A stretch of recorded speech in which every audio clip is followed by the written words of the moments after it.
Greetings, fellow fans. You're tuned into DC Harry, presenting to you today, what if Flash found Harry at age 5 and Speed Force magic made him fastest wizard alive in universe? Show some love by liking and subscribing. Enjoy the story ahead. Chapter 1, Velocity. The Speed Force didn't have a voice, exactly. It had something older than that, a pull, a recognition, the way a river knows the shape of its own banks. Barry Allen had been running for 3 years by the time he understood that. He'd learned to stop fighting the pull and just follow it, trust that when the force tugged him sideways through a city he'd already passed, it meant something. That was how he ended up on Privet Drive at 2:47 in the morning on a cold November night in 1985. He slowed to a stop outside number 4, hands on his knees, catching breath he didn't technically need anymore after a run. The street was perfectly silent. Perfectly normal. Detached houses with identical gardens, a row of sleeping cars, a sodium street lamp painting everything the color of old mustard. Nothing about it said emergency. Then he heard the sound. Not crying, he'd expected crying. It was quieter than that. A small, concentrated kind of breathing, the sort that a child produces when they've already cried themselves out and have moved past tears into something more resigned. Barry turned toward the doorstep of number 4 and found a bundle of blankets he'd initially mistaken for a bag of laundry left out by accident. He crossed the garden in 2 normal strides, crouched down, and found a boy. He was tiny. Maybe 4 or 5 years old, dark-haired, with a smear of dried blood above his left eye from what looked like a relatively recent impact with something hard. He was awake, enormous green eyes, startlingly vivid even in the orange lamplight, watching Barry with the particular stillness of a child who had learned very early that drawing attention to yourself was not always safe. "Hey," Barry said quietly. He kept his voice level, hands visible, the way he'd learned to approach crime scenes where the victim was still present. "You okay?" The boy looked at him for a long moment. Then he said, with perfect, exhausted seriousness, "There's a letter on me." Barry blinked. He looked down at the blankets and yes, there was an envelope tucked into the folds near the boy's chest, sealed with a wax stamp Barry didn't recognize. He didn't touch it yet. "What's your name?" "Harry." "Hi, Harry. I'm Barry." He paused.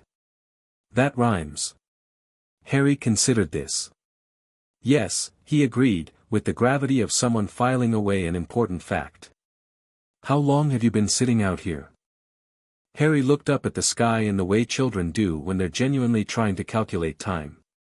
"Since before dark," he said finally. "I think."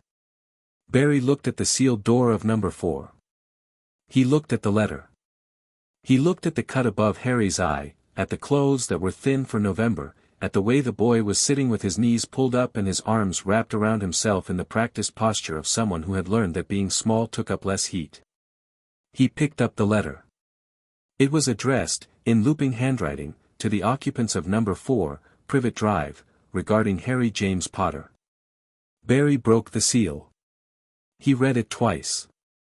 Then he sat down on the cold step beside Harry and read it a third time, because some information required 3 passes before the brain would accept it.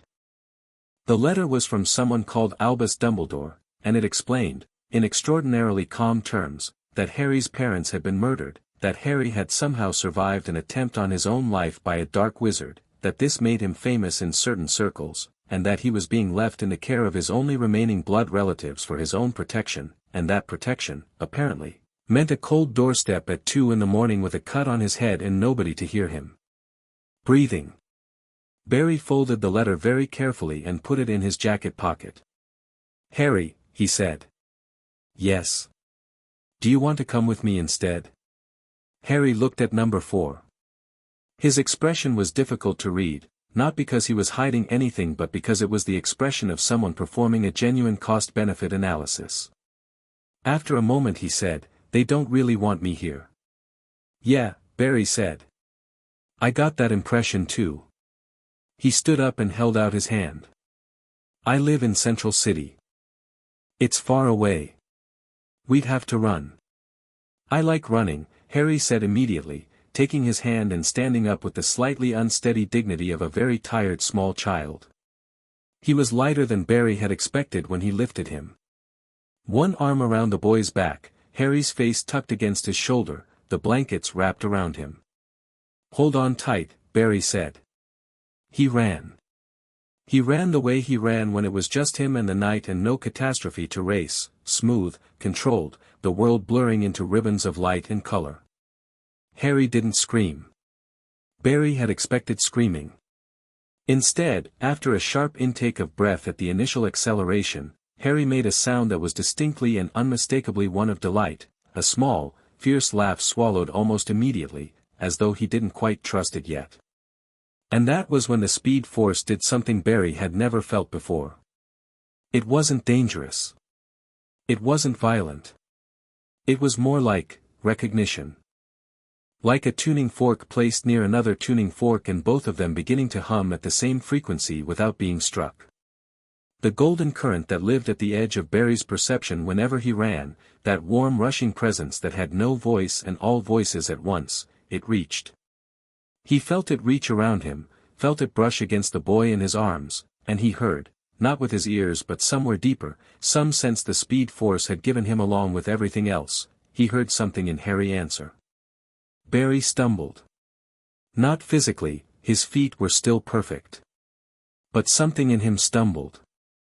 He slowed, gradually, to a stop in the middle of a dark Ohio field at 3 a.m, and he looked down at Harry, and Harry looked up at him. The boy's green eyes were lit from within.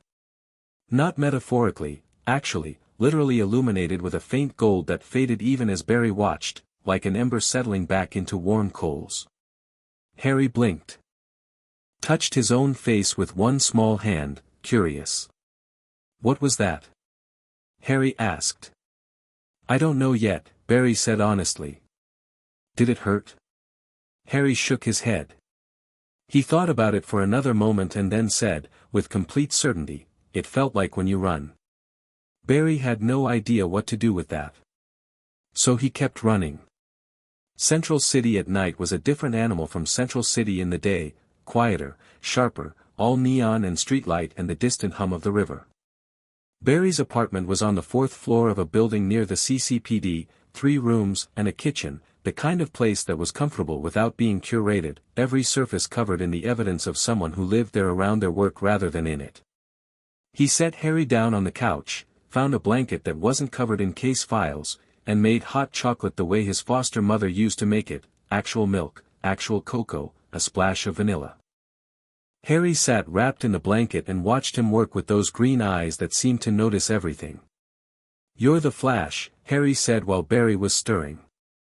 Barry almost dropped the mug. He turned around slowly.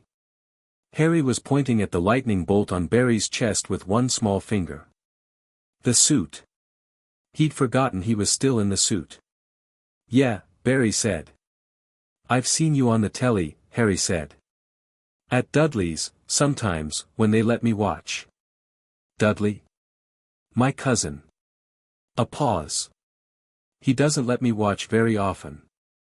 Barry set the mug of hot chocolate on the coffee table in front of Harry and sat in the armchair across from him. "How long have you been living there?" "At your cousin's." Harry wrapped both hands around the mug. "Always," he said. He said it without self-pity, which was somehow worse. "My aunt says my parents were drunk drivers. She says that's how they died." Barry thought about the letter in his pocket. "Your aunt was lying," he said. He believed in being direct with children, he'd hated being managed, growing up, the way adults softened everything until the truth became unrecognizable. "Your parents were very good people. I'll tell you everything I know about them when you're older and you've had some sleep, okay?" Harry looked at him steadily. "Okay," he said. "Then, are you going to take me back?" "No," Barry said. Harry nodded slowly, as though he'd been hoping for that answer but had been afraid to assume it. He drank his hot chocolate. Barry watched him and felt something shifting in his chest, some tectonic thing, slow and fundamental. His phone rang. He ignored it. It rang again. He glanced at the screen, Joe West, 3:14 a.m., which meant either a crime scene or Joe's particular detective instinct had kicked in and told him something was happening. He answered. "Hey, Joe. Barry, there's a 6-car pileup on the—" Joe stopped. "Why do you sound weird?" "I found a kid." A long silence. "What kind of kid?" Barry looked at Harry, who had finished the hot chocolate and was now examining the lightning bolt on Barry's chest again with the focused interest of a scientist. "The kind that needs a home," Barry said. "I'll explain tomorrow." Another silence. Then Joe said, in the voice he used when he'd already made up his mind about something, "I'll come over in the morning." "Thanks, Joe." "Don't thank me. Go get that pileup." Barry looked at Harry. Harry looked at Barry. "I have to," Barry started. "Go," Harry said, with the easy authority of someone twice his size. "I'll stay here." He looked around the apartment with something that was already, unmistakably, assessment, this could be home, and added, "You have a lot of books." "I'll be back in 4 minutes, Barry said, pulling on his mask. "Okay," said Harry, and reached for a book about forensic chemistry that was absolutely not written for children, opened it to a random page, and began reading. Barry ran. He was back in 3 minutes and 40 seconds. Joe came over the next morning, as promised, with Iris and a box of donuts, and within 20 minutes of meeting Harry, Iris had declared him her favorite person in Central City, and Joe had that look on his face, the one Barry had seen when Joe had decided to take Barry in, 20 years ago, that look that meant a decision had already been made somewhere below the level of conscious thought. The legal process took 8 months. Barry's lawyer, a sharp woman named Cecile Horton who owed Barry a favor from a metahuman case, called it remarkably straightforward given the circumstances, which Barry privately translated as nearly impossible, but Cecile is terrifying. Harry's only living British relatives, when formally contacted, had indicated with what Barry gathered was considerable relief that they had no objection to the arrangement. Harry James Potter became Harry James Potter Allen on a Tuesday morning in late July 1986, in a county clerk's office that smelled of old carpet and printer toner, with Joe and Iris as witnesses and Cecile beaming like she'd won something. Harry, 6 years old, looked at the document with his name on it for a long moment. Then he looked up at Barry. "Does this mean you're my dad now?" he asked. Barry had prepared for this question. He'd thought carefully about the right language, about not projecting, about giving Harry space to define the relationship on his own terms. He had an answer ready that was warm but appropriately measured. "Yeah," he said. "If you want." Harry nodded. "Okay," he said. Then, with complete composure, "Can we run home?" They ran home. Harry laughed the whole way, not the swallowed, uncertain laugh of that first night, but something wide open and unguarded that Barry felt in his sternum like a bell being struck. Here is what growing up with Barry Allen did to Harry Potter. It taught him to think fast, not just physically but strategically. Barry's world was one of split-second decisions where the wrong call didn't just affect you, it affected everyone around you, and Harry absorbed that ethos with the same thoroughness he absorbed everything. By 7 he was solving the logic puzzles Barry left on the kitchen table as fun activities. By 8 he was occasionally correcting Barry's logic puzzles. It taught him that power was a responsibility worn lightly or not worn at all. Barry never lectured about this, he simply lived it, the choice made fresh every day in how he used what he had, and Harry watched and understood. It taught him about grief. Barry's father was in prison for a murder he didn't commit, and Barry visited every month, and Harry went with him from the time he was 7, and he learned that grief wasn't weakness, it was the price of love, and love was still worth the price. And the Speed Force taught him things nobody could have anticipated. It started small. Barry noticed it first when Harry was 6 and dropped a glass of orange juice in the kitchen and the glass simply stopped falling, hanging in midair while Harry reached out and caught it, and then time resumed and Harry looked at it in his hand with pleased surprise. Barry stood very still in the kitchen doorway for a long moment and then said, "Harry, buddy, how did you do that?" Harry shrugged. It was going to break, he said, as though that explained everything. Then, is that not normal? That is, Barry said carefully, extremely not normal. They figured it out together over the next year, because that was how Barry operated, as a partner, not a teacher delivering from above. The Speed Force had touched Harry on that first run, had recognized something in the boy's magical core, the raw, untrained energy that Harry had been born with, waiting for a shape, and had interfaced with it. What Harry had was not Barry's power. It was something new. It was magic filtered through velocity, or velocity channeled through magic, the two systems braided together in ways that Barry's understanding of physics could begin to describe but not fully contain. Harry could run. Not as fast as Barry, not yet, maybe not ever in the same way, because their connections to the Force were different in character. But fast. Genuinely, extraordinarily fast, in a way that felt different from Barry's speed in one crucial respect. When Harry ran, he carried his magic with him, and the two things accelerated each other. Speed sharpened his control. Control deepened his speed. They fed each other in a loop that Barry, watching Harry practice in the open field behind Star Labs at 8 years old, blurring between marked cones with a grin on his face, thought might not have a ceiling he could currently see. Cisco Ramon, who was nominally there to help calibrate training equipment but was primarily there because he'd met Harry twice and become aggressively devoted to the kid, watched Barry's face and said quietly, "He's incredible, man." "I know," Barry said. "Like, Barry. What he just did with the kinetic field, I know. That's not Speed Force physics, that's something else." "That's magic," Barry said. Cisco made a long, reverent sound. "I love this kid," he said. Caitlin Snow, practical to the last, said, "He needs more training. He needs a structured curriculum. And he needs to understand the biological limits of his body because he's 8 and his bones are still." "I know," Harry called from 30 feet away, having heard all of this perfectly well because his situational awareness had become somewhat unfair. He jogged back toward them, barely breathing hard, hair a catastrophic mess. "Can we work on the air resistance thing again?" "I think you almost what?" Cisco asked, leaning forward. Harry held up one hand. A small bolt of golden-white light crackled between his fingers, not electricity, not quite lightning, but something that shared a family resemblance with both. It lasted about 2 seconds. Harry looked at it with fierce satisfaction and then let it go. Cisco and Caitlin both looked at Barry. Barry looked at Harry. Harry looked at all of them and said, "I've been practicing," with an air of such complete self-possession that Barry laughed out loud. "Yeah," Barry said. "I can see that, buddy."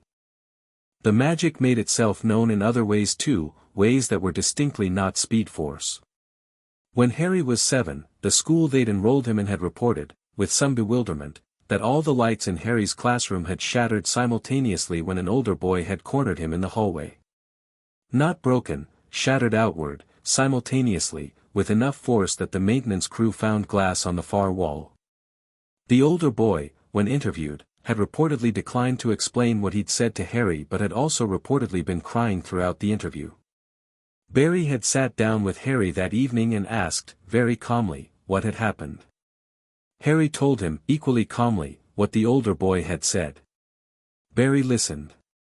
His jaw tightened. He looked at his hands for a moment. "He was talking about your parents," he said.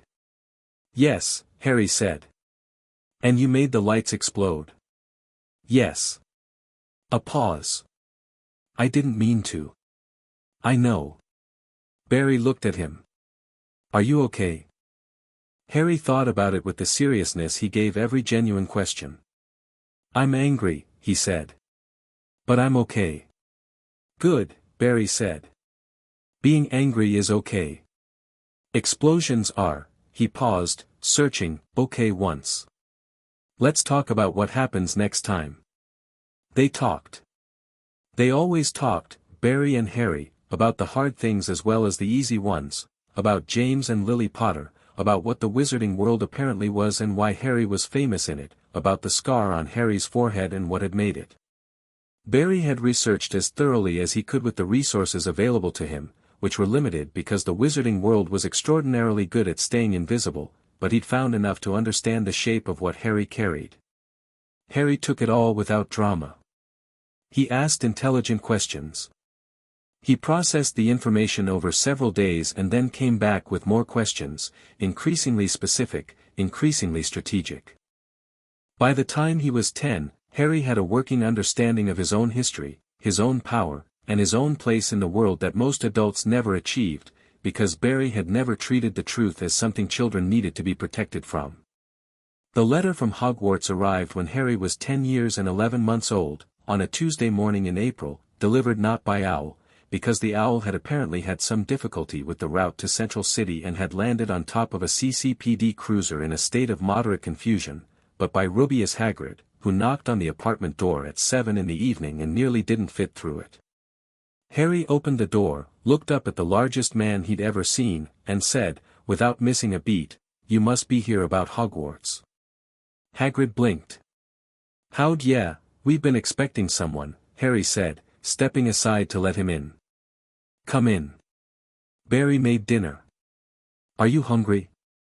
Barry appeared from the kitchen with a dish towel over his shoulder, took in Hagrid's approximate 9 feet of existence, and said, with the particular calm of a man who had once shaken hands with Gorilla Grodd, "Hey. I'm Barry. Sit down, we'll get you a plate." Hagrid sat down, somewhat carefully, given the chair situation, and accepted a plate of pasta with the expression of a man who had expected considerably more resistance. He looked at Harry, who had sat back down at the kitchen table with a book open in front of him, and then at Barry, and then back at Harry. "You're not, I thought you'd have questions," Hagrid said. "About who ya are?" I know who I am," Harry said pleasantly. He looked up from the book. "I know about my parents. I know about Voldemort." He said the name without hesitation, without lowering his voice, and Hagrid flinched visibly. Harry noticed, catalogued it, moved on. "I know about the scar. I know about Hogwarts, I've read Hogwarts, a history twice. I know about Diagon Alley and I know I need a wand." He paused. "I don't know much about the current political situation in the Ministry of Magic, which is something I'd like to understand better before I arrive, if you're able to help." Hagrid stared at him.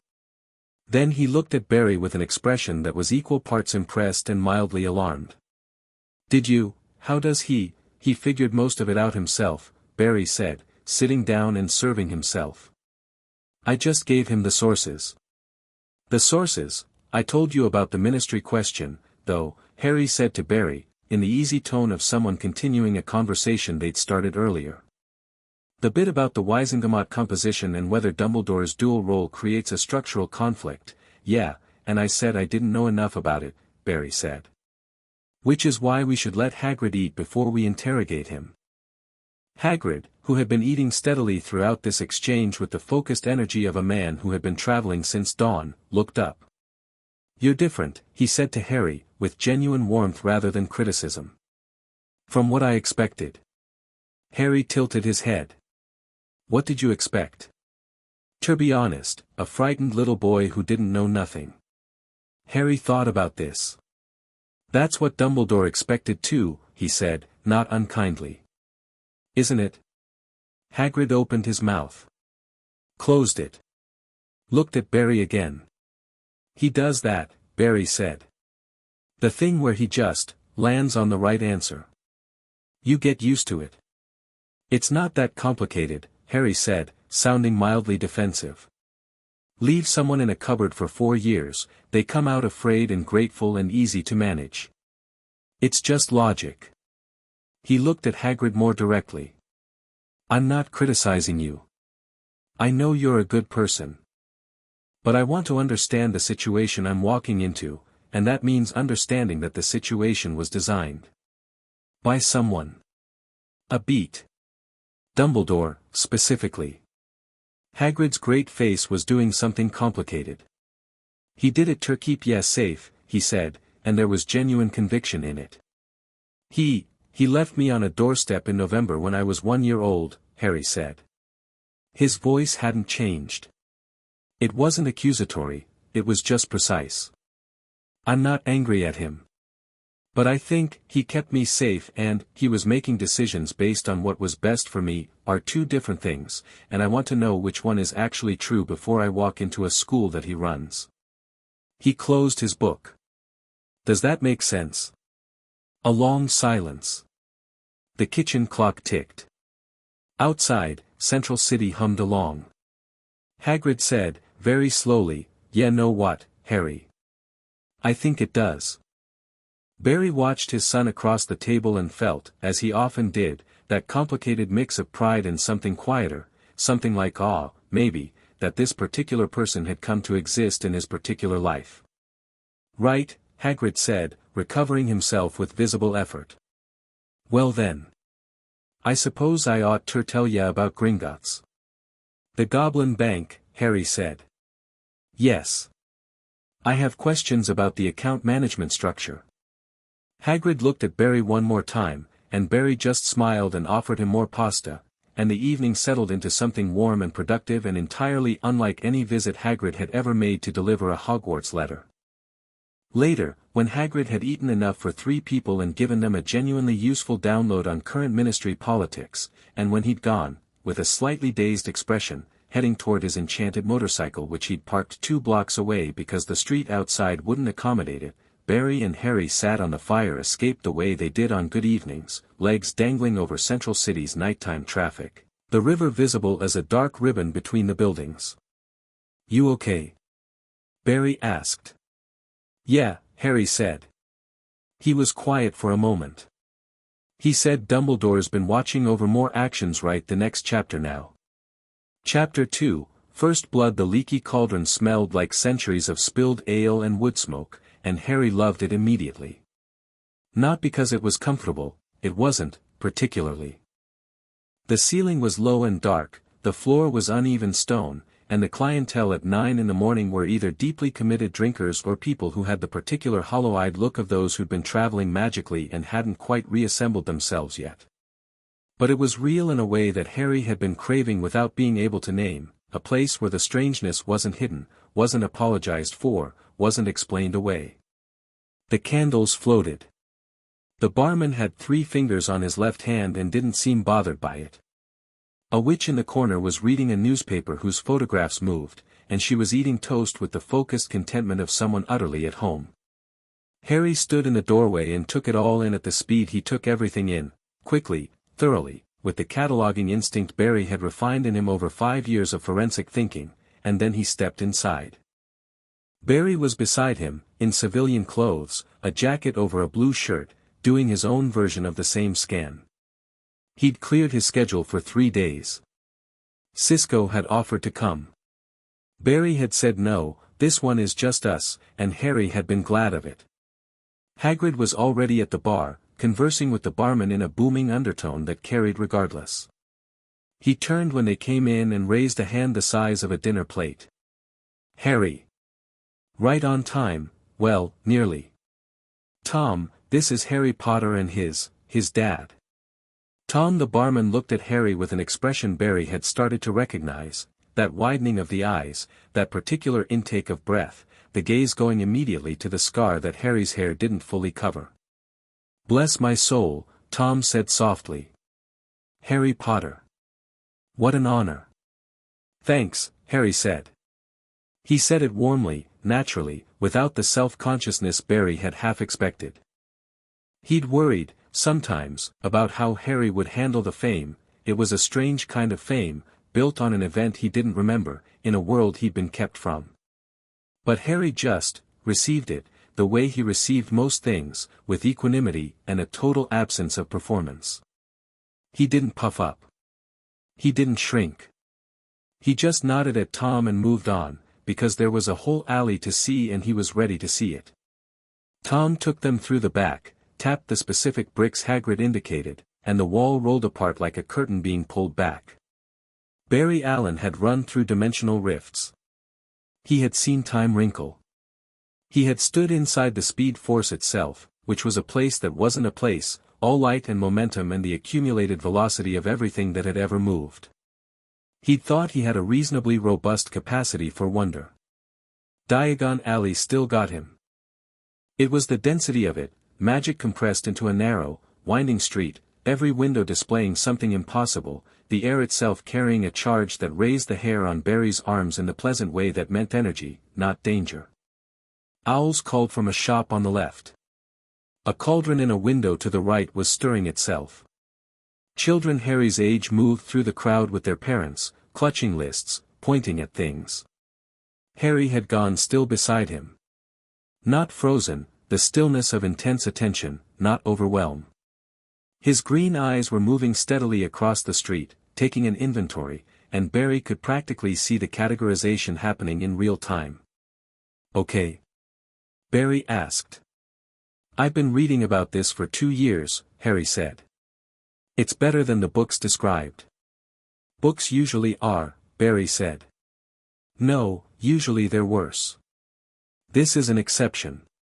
Harry looked at him. "Can we go to Ollivander's last? I want to see everything else first." They went to Gringotts first, because Hagrid had a mission there that he was being magnificently tight-lipped about, something in a vault, something for Dumbledore, and Harry noted the evasion without commenting on it, filed it away for later. The goblins were extraordinary. Harry treated them with the precise, specific respect of someone who had read enough about goblin-human relations to understand that the history was complicated and the grievances were legitimate, and the account manager who handled the Potter vault, Sharpclaw, a goblin of indeterminate age with quick dark eyes, looked at Harry with something that wasn't quite surprise but was adjacent to it. "You've been abroad," Sharpclaw said, reviewing the account. It wasn't a question. "Central City," Harry said. "America. Unusual, for a Potter."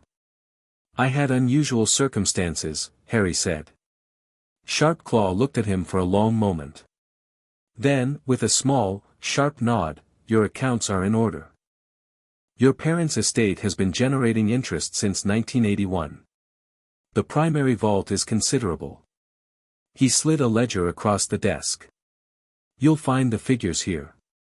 Harry looked at the figures. His face didn't change in the way Barry might have expected, no excitement, no shock. He looked at the numbers the way he looked at information generally, assessing what they meant rather than what they felt like. "Is there a fund designated for specific purposes? Education, property?" Sharpclaw blinked. "Yes. Your father established, I'll want a full briefing on the structure at some point. Not today. Today I just need the vault access." Harry glanced at Barry. "And I want to add a secondary name to the account. Barry Allen. For emergency access." Barry looked at him. "Harry, you don't have to, you're my emergency contact," Harry said simply. "Gringotts operates on family designation." "Your family." He said it like a fact, like gravity, like something that needed no embellishment. Sharpclaw was watching this exchange with the expression of someone recalibrating. He looked at Barry. "Your identification, Mr. Allen." Barry produced it. Sharpclaw examined it, ran one long finger along the edge in a way that was probably a detection charm, nodded. "The addition will be processed." A pause, something that might have been the goblin equivalent of approval. "We expect to see you again, Mr. Potter." "Definitely," Harry said. They moved through the alley at Harry's pace, which was faster than Hagrid's preferred lumbering but slower than Barry's natural inclination, and Hagrid peeled off after Gringotts with his mysterious package and a reminder about Madame Malkin's and a promise to meet them at the wand shop.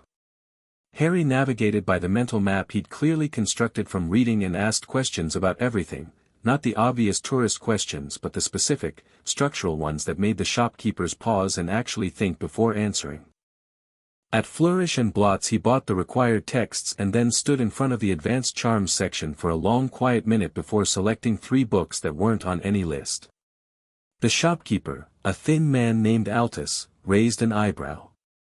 "Those are 6th-year texts, son." "I know," Harry said pleasantly. "Do you have anything more advanced than that in the back?" Altus looked at him over his glasses. Looked at the list Harry was still holding, with all the first-year texts already checked off. Looked at Barry, who shrugged helpfully. I might have one or two things, Altus said slowly. Harry came out of Flourish and Blots carrying a bag considerably heavier than any other first year in the alley, and looked deeply satisfied about it. Madame Malkin's was efficient and slightly impersonal. Harry stood on the little stool and let himself be measured with the focused patience he brought to anything tedious but necessary. The other student being fitted when they arrived was a pale boy about Harry's age, blonde, with the kind of posture that announced I have been told I am important since birth. He looked at Harry with an expression of frank assessment. Hogwarts, he said. Yes, Harry said. First year. The pale boy glanced at the stack of books Barry was holding. What are all those for? Reading. A pause. Your muggle raised, the blonde boy said. Not with contempt, exactly, more with the certainty of someone diagnosing a condition. You can tell by you have a muggle adult with you. He's my dad, Harry said. He's not magical. No. Harry looked at the boy with mild curiosity. Does that bother you? The boy seemed to realize the conversation hadn't gone the direction he'd intended. He recovered smoothly. There was a social intelligence there, quick and practiced. I'm Malfoy. Draco Malfoy. He said it the way people said names they expected to mean something. Harry felt Barry go slightly still beside him, Barry who had done his research, who knew which families had been on which side of the last war, and felt the assessment happening. Harry said. Harry Allen. A flicker of something across Draco's face. Allen, he repeated. Not recognizing it, clearly. What house do you think you'll be in? Whichever one wants me, Harry said. Draco looked uncertain. I'll be in Slytherin.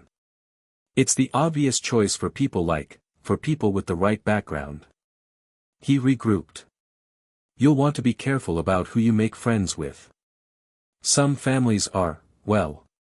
Not everyone at Hogwarts is worth knowing. Harry tilted his head. He wasn't annoyed. He was doing the thing he did with new information, turning it over, examining it. That's an interesting way to decide who's worth knowing, he said thoughtfully.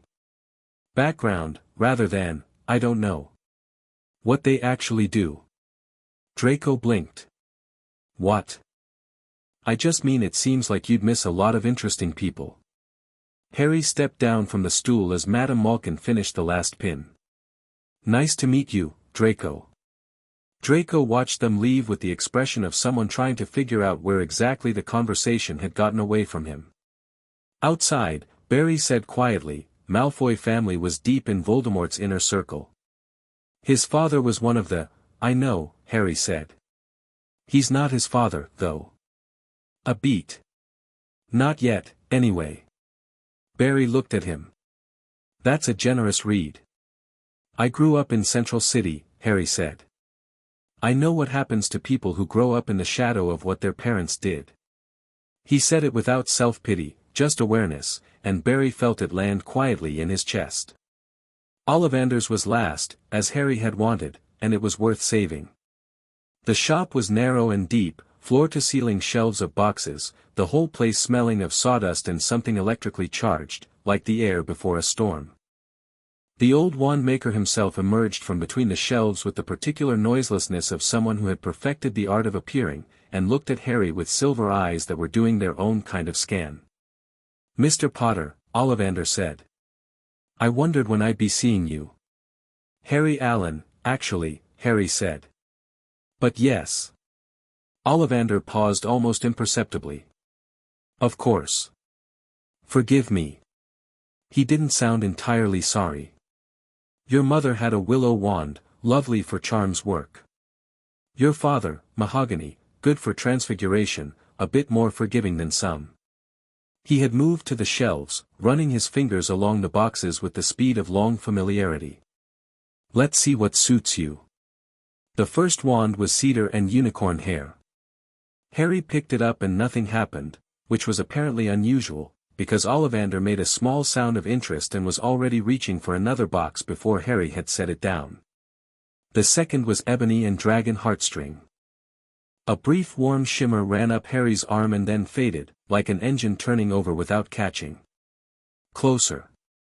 The third was Holly and Phoenix Feather, 11 inches, nice and supple, and Harry picked it up and, nothing dramatic. No sparks, no warmth, no visible sign. But Harry went still, the way he went still when he was paying deep attention, and his eyes sharpened, and Barry, who had been watching, felt the air in the small shop change, a shift in pressure, subtle but real, the way the atmosphere changes before weather. Then Harry moved and the world caught up a half-second later. A column of golden-white light blew outward from the wand tip and carved a perfect spiral in the air above them, and every box on every shelf rattled, and the dust on the floor lifted briefly into a ring before settling, and the light held for 3 full seconds, warm, fierce, absolutely controlled, before Harry brought it back down with a small, deliberate breath. Ollivander was staring. Barry had seen a lot of staring in the last few weeks, but this was different. This was a man encountering something outside his considerable frame of reference. Curious, Ollivander said softly. Very curious indeed.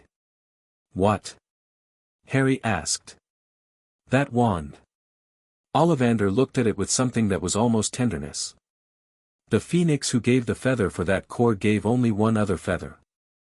The other wand, the wand that gave you that scar. Harry looked at the wand in his hand. Barry watched his face go through something, not fear, not the dramatic weight a lesser storyteller might put there. It was more like a long exhale. Recognition without drama. So we're connected, Harry said. The wands. It appears so. That's going to be relevant eventually, Harry said to Barry. Yeah, Barry said. Harry pocketed the wand. It felt, he would tell Barry later that night in the hotel room they'd booked, like an extension of what he already was, not new power added but existing power directed, sharpened to a point. Like the difference between a fist and a scalpel.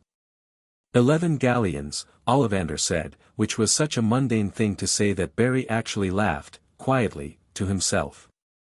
The Hogwarts Express left from King's Cross at 11 o'clock on the 1st of September, and the thing about running at the speed Harry ran, even at a fraction of full capacity, was that there was no earthly reason to be late, and yet somehow Barry had underestimated the specific chaos of getting a trunk, an owl, and an 11-year-old through a London train station, and they arrived at 9:57 with 4 minutes to spare. We had time, Harry said calmly, running alongside the cart. We had 4 minutes, Barry said. That's time. Harry found the barrier between platforms 9 and 10, checked Barry's face. This was the separation, the real one, the first time since that November doorstep that Harry would be somewhere Barry couldn't follow at a moment's notice, and Barry checked his face right back. I'm 4 seconds away, Barry said. Door to door, 3.5 if I push it. I know, Harry said. Anything happens, I know, Barry. And if Dumbledore tries to, Barry. Barry stopped. Took a breath. Looked at his son, who was looking at him with fond exasperation and something warmer underneath it. All right, Harry said. First thing after the sorting. Deal. Barry pulled him in and hugged him, properly, and Harry hugged back with the unself-conscious force of someone who had never learned to be awkward about affection. Go learn everything. That's the plan, Harry said, pulling back with a grin. He turned to the barrier. Oh, and Barry? Yeah. Tell Cisco I said the thing about the resonance field was right. He'll know what I mean. Then he walked through the barrier and was gone, and Barry stood on the platform side of it with his hands in his pockets, and the clock above him said 10:59, and he stayed until he heard the distant whistle, and then he went home. Platform 9 3/4 was everything the books had said, and the books had said quite a lot. The Scarlet steam engine filled the platform end to end, and the crowd was a beautiful organized chaos of families and owls and cats and trunks, and Harry moved through it with the easy navigation of someone who'd grown up threading through crowds at Barry's side, and got his trunk loaded with help from a porter whose handshake crackled slightly with what Harry recognized as a minor ward, and found a compartment that was empty and sat down and opened one of his new books and waited. He didn't wait long. The compartment door slid open and a round-faced, anxious-looking boy put his head in. "Sorry, everywhere else is this all right? Can I sit here?" "Sure," Harry said. "I'm Harry." "Neville," the boy said, hauling a trunk in with visible effort. He had a toad in a small cage that he set on the seat with care, and then sat down and looked at Harry with the shy wariness of someone expecting to be dismissed. "Are you nervous?" "No," Harry said honestly. "Are you?" "Incredibly," Neville said, with such feeling that Harry nearly smiled. "What are you nervous about specifically?" Neville blinked, apparently having expected either sympathy or dismissal, and not this particular response. "The sorting," he said. "And, I'm not very good at magic. My family wasn't sure I even had it for a while. What if I'm just not good enough?" Harry considered him. Neville Longbottom, he remembered from his reading and his conversations with Hagrid, whose parents had been tortured into insanity by Voldemort's people, who had been raised by a grandmother with very specific ideas about what magical excellence looked like, who had spent his whole life afraid he didn't measure up to a standard set by people who were no longer there to set it. Harry looked at him and saw the shape of that with the clarity Barry had given him, the clarity that came from understanding how circumstances produced people. "You made it here," Harry said. "Hogwarts doesn't take people without magic. Whatever you've been told about whether you're good enough, that's someone else's opinion, not the school's." He paused. "What can you do? What's your best thing?" Neville blinked again. Plants, actually. Herbology. My gran doesn't think it's very impressive but I do know a lot about. Herbology is massively important," Harry said immediately. "Half the potions curriculum runs on plant ingredients. Someone who's good at herbology is someone every other student wants to know." The door slid open again. Two red-haired boys leaned in with identical grins. "Neville." "There you are, Mum's bin," the taller one stopped, looking at Harry. "Who are you?" "Harry Allen." "George Weasley," said the taller one. "Fred Weasley," said the shorter one, which Harry strongly suspected was the wrong way around. "You're in first year?" "Yes." Fred, or George, tilted his head. "You've got a look about you." "What kind of look?" "The kind that means something interesting is about to happen."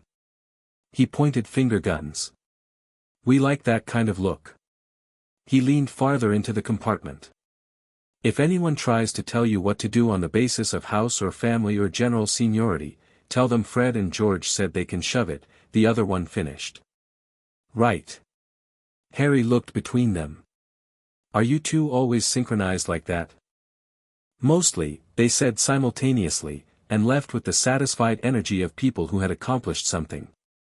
Neville was looking at Harry with a slightly dazed expression.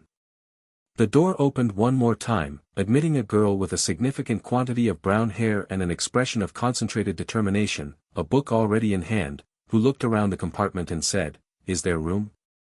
"Everywhere else is full."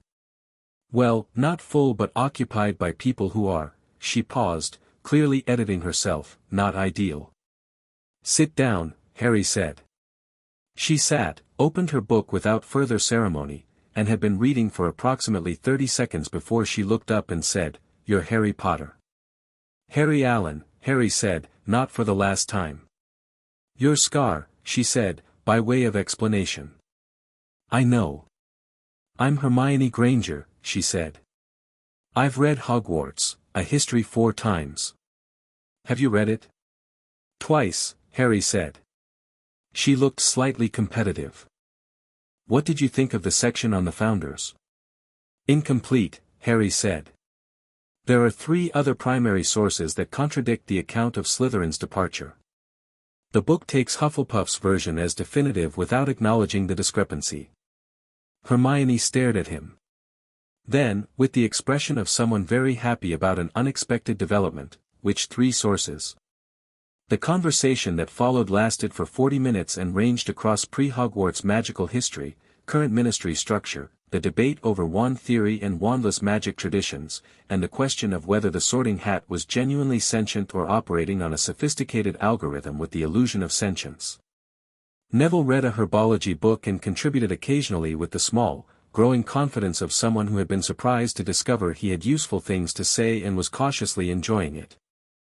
By the time the trolley came around, by which point they'd been joined by a lanky red-haired boy with a smear of something on his nose who had sat down with the slightly stunned air of someone who'd tried every other compartment, they had the easy rhythm of people who had been friends for longer than an hour. "I'm Ron," the red-haired boy said, accepting a pumpkin pasty from Harry, who had bought enough for everyone on the entirely reasonable grounds that everyone in the compartment looked like they needed feeding. "Ron Weasley. Those were my brothers." "I figured from the hair," Harry said. "Yeah." Ron ate half the pasty in one go, chewed, looked at Harry. "You're really Harry Potter, aren't you?" "Alan," Harry said. "Right. But, you know what I mean." "Yeah." Ron looked at his hands for a moment. "I'm not going to make a massive thing of it," he said, in the tone of someone who had apparently decided this during the process of finding the compartment and was now committing to it. "My mum told me you were coming to Hogwarts this year and she made it a massive thing and I decided I wasn't going to do the same thing because it's probably annoying." Harry blinked. Then he smiled, not the polite smile he'd been deploying all day but a real one. "It is," he said. "Thank you." "Right." Ron picked up the second half of his pasty. "What are we talking about?" "Whether the Sorting Hat is sentient," Neville said. "It's definitely sentient," Ron said immediately. "My brother Percy had an argument with it that lasted 10 minutes. "That's actually an important data point," Hermione said, sitting forward. The rest of the journey passed in this vein, the kind of conversation that accelerates and branches and doubles back, the kind that marks the beginning of something. Outside, England rolled past in its autumn colors, and the compartment got warmer as the sun moved, and Harry sat in the middle of it and felt something he hadn't been expecting, not relief, not even happiness exactly, but rightness. The particular rightness of being in the right place at the right time, which the Speed Force had been teaching him to recognize since he was 6 years old. Hogwarts at night, seen from the boats, was one of those things that didn't need embellishment. It was simply what it was, immense and ancient and lit from within, its towers reaching up into a sky crowded with stars, its reflection broken and reassembled in the black surface of the lake. Harry sat in the bow of his boat with Neville beside him and looked at it, and felt the magic of the place from 200 meters out, a deep, structural hum, like the castle's foundations were singing at a frequency just below hearing. His Speed Force sense prickled. The magic here was old. Old and layered and deeply settled. He reached out with the part of him that understood magical current, the part the Speed Force had helped him develop, that could feel the shape and flow of magical energy the way he could feel wind when he ran, and felt the castle's wards, a dozen overlapping fields of different ages and purposes, some protective, some cataloging, some, he paused on this one, monitoring. One specific ward, very recent and very deliberate, that was looking for something. Looking for him, he suspected. "Hello, Dumbledore." He filed it away. McGonagall met them at the doors, a tall woman with a tartan air of absolute authority and eyes that missed nothing, who looked at the cluster of first-years with the expression of someone who had done this many times and still found it not entirely unimportant. Her gaze moved across the group, pausing at Harry for a half-second before moving on with professional discretion. The sorting was conducted in the Great Hall, which was genuinely staggering in its scale and its floating candles and its ceiling that showed the actual sky outside. Harry looked up at it for the time it took to cross the room and then looked at the professor's table and found Dumbledore immediately, hard to miss, white beard, half-moon glasses, that particular quality of stillness that belonged to very powerful people, and found, 2 seats to Dumbledore's right, a man with a turban and a nervous bearing that Harry would have noted even without advance information. He also found, in the same sweep, the dark-haired professor at the end of the table whose gaze had fixed on him the moment he'd walked in and hadn't moved. Dark eyes, a quality of intensity that was physical, almost tactile. Snape. That was Snape. Harry looked back at him with the same directness and held it for a moment before moving on. The Sorting Hat's song was clever, and the hat itself, when placed on Harry's head after the initial run through the alphabet, there were fewer students than he'd expected, about 40 in the year, and the room was very quiet when McGonagall called his name, spoke to him immediately, inside his skull, with a voice like rustling old paper. "Interesting," it said. "Very interesting. I haven't felt anything quite like this in a long time. There's speed in you, not just metaphorical, I know," Harry thought back, because it seemed rude not to engage. "You're not surprised I can hear you. You're thinking at me." It seemed reciprocal. The hat made a sound that might have been a laugh. Brave enough for Gryffindor, obviously. Sharp enough for Ravenclaw, really remarkably sharp. There's ambition here too, buried under the directness, the kind that, "I know what I want," Harry thought. "I just don't want it for reasons most people want things." "No," the hat agreed thoughtfully. "You want it because you've decided certain things need doing and you've decided to do them. That's a very particular kind of ambition." A pause. Slytherin would sharpen that edge considerably. "I know." Harry was quiet for a moment. "But I'm not going to be a piece on someone's board. And right now, Slytherin is someone's board." The hat considered this with evident appreciation. "You know, most 11-year-olds don't walk in here already knowing that. Most 11-year-olds don't have Barry Allen checking their strategic reasoning." "Fair enough," said the Sorting Hat, and then, loudly, to the hall, "Gryffindor." The Gryffindor table erupted. Harry took the hat off, handed it back to McGonagall, and walked to the table. He caught Dumbledore's gaze once on the way. The old man was watching him with an expression that was warm and sharp and not entirely comfortable, the expression of someone recalibrating, and Harry met it for a moment with the same open, neutral regard he'd given Snape, and then sat down between Ron and Neville and accepted Fred Weasley's enthusiastic shoulder slap and felt the great hall settle back into its rhythm around him. Hermione came a minute later, sorted Gryffindor in about 12 seconds flat. Harry suspected she'd talked to the hat too, and slid in across from him with the satisfied air of someone who had gotten exactly the answer they expected. "We're in the same house," she said. "Good," Harry said. "I think we're going to be very useful to each other," she said. "I think so too." Ron, between them, said, "Should I feel slightly scared of both of you?" "Probably not," Harry said. "Definitely not," Hermione said. "Okay, but slightly," Ron said, and helped himself to roast potatoes with the equanimity of someone who had decided to enjoy the ride. The next morning was potions, which was first on the schedule in a way that suggested either sadism or a deep institutional commitment to getting the difficult thing out of the way, and Harry walked into the dungeon classroom with his bag and his wand and the specific quality of alertness he kept reserved for situations he'd already assessed as complicated. Snape's reputation was something Harry had researched as thoroughly as everything else, which meant he'd talked to people, or tried to. Hagrid had been diplomatically evasive. Hermione's books were laudatory. The twins had been, in 2 minutes, more informative than any official source. "Brilliant," they'd said, "but he has a particular thing about your dad, mate. Your biological dad. James Potter. Ancient history, but he's never gotten over it, and he's going to see your face and think about your dad," and Harry had listened and understood and set it aside. He wasn't James Potter. He was Harry Allen. He'd meet whoever walked in the door, not whoever Snape expected. Snape walked in the door.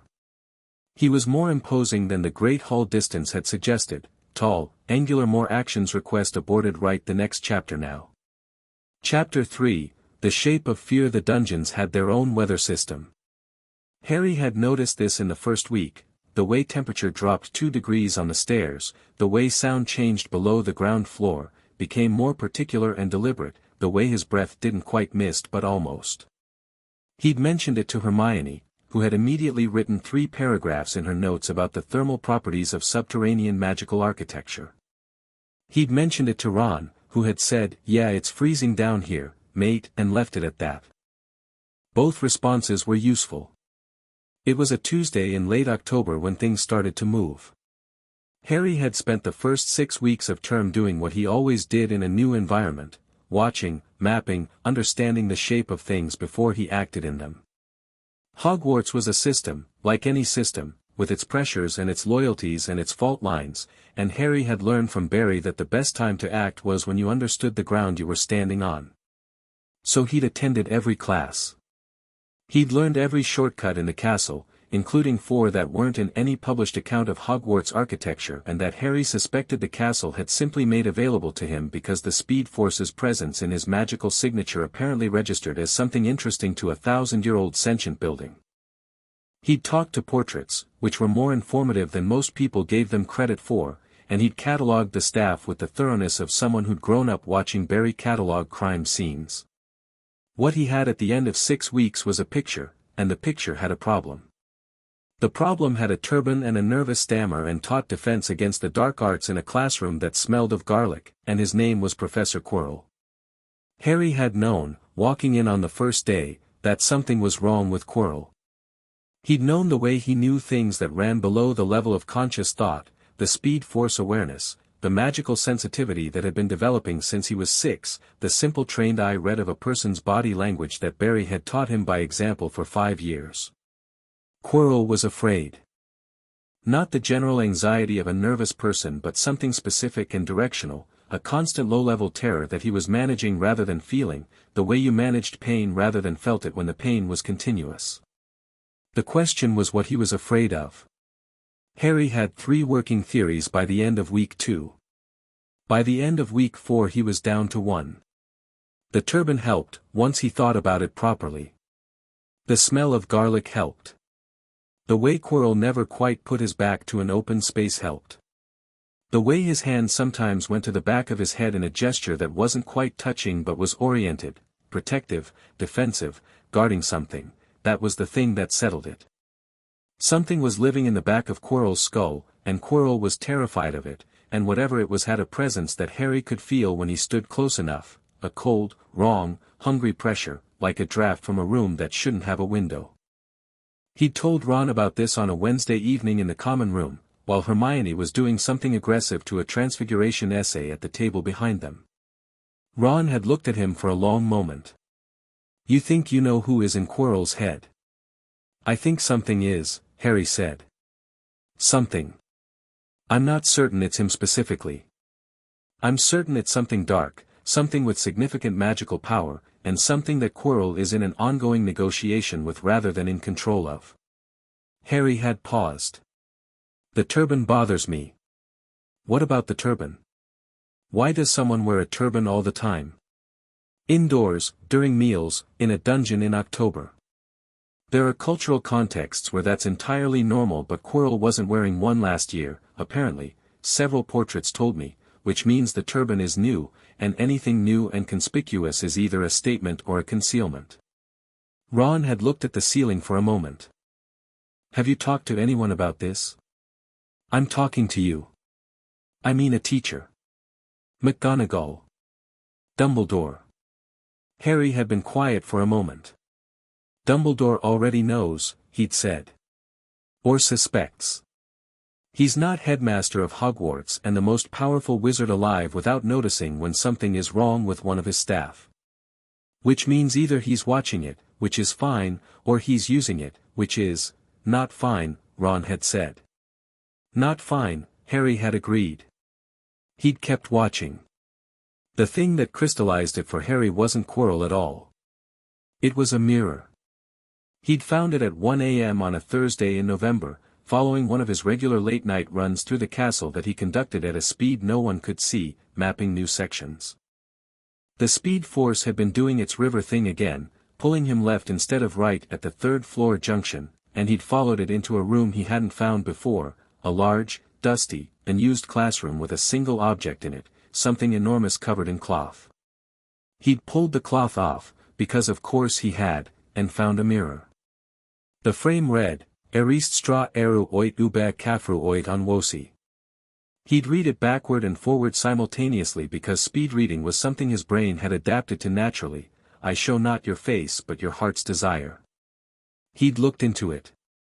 He'd seen Barry, Joe and Iris, Cisco making some kind of triumphant gesture, Caitlin rolling her eyes with deep affection. His parents, James and Lily, faces he'd studied in the photographs Barry had tracked down, blurry and imperfect images from a wizarding world that kept paper records better than photographic ones, standing a little behind, smiling. His mum's eyes were green, just like his, and James looked like him around the jaw. He'd looked at it for a long, steady minute. He'd felt the pull of the image, not overwhelming, but real, the way any true want felt when it was reflected back at you without complication. Then he'd put the cloth back over the mirror, and left. He wrote Barry a long letter the next morning, not about the mirror specifically, but about his parents, about Lily's eyes, about a question he'd been carrying for a while: do you think they'd have been proud of who I am now or who I was supposed to become? It was the closest Harry came to vulnerability in writing, which he permitted himself with Barry in a way he permitted with no one else. Barry's reply came in 2 days, which was fast for Owl Post but slow by any other measure, and it said, both, probably. I think that's a false distinction. You're both. Harry read it twice, folded it into his top drawer, and moved on. He did not go back to the mirror.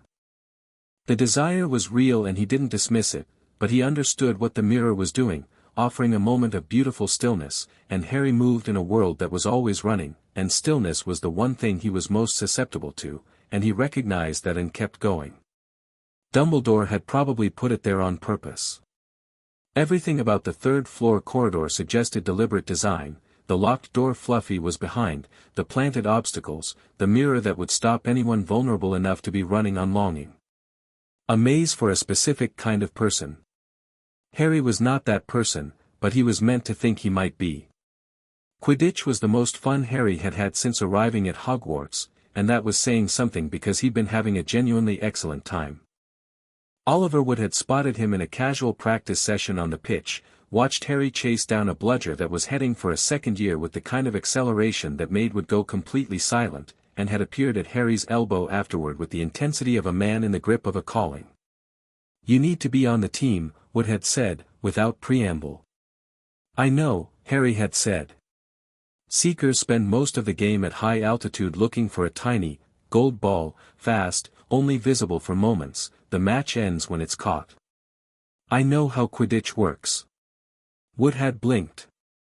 Right. Yes. Can you start Saturday? Harry could start Saturday. The broom situation was straightforward. The Nimbus 2000 McGonagall arranged was good. Harry had read the specs, but the first time he mounted it and pushed off the ground, he understood within seconds that the broom's limits were well below his limits, and that the broom was the variable he'd need to manage. He flew at something like a quarter of his actual aerial capability in the first practice, getting the feel of the machine, and even at a quarter he caught the snitch 3 times in 11 minutes while Wood made a sound that was dangerously close to weeping. The match against Slytherin in early November was a proper occasion, the whole school turning out, cold morning, breath steaming, the stands a roar of color and noise. Harry flew warm-up circuits and found Hermione and Ron in the Gryffindor section by the simple expedient of being able to read faces from 50 meters.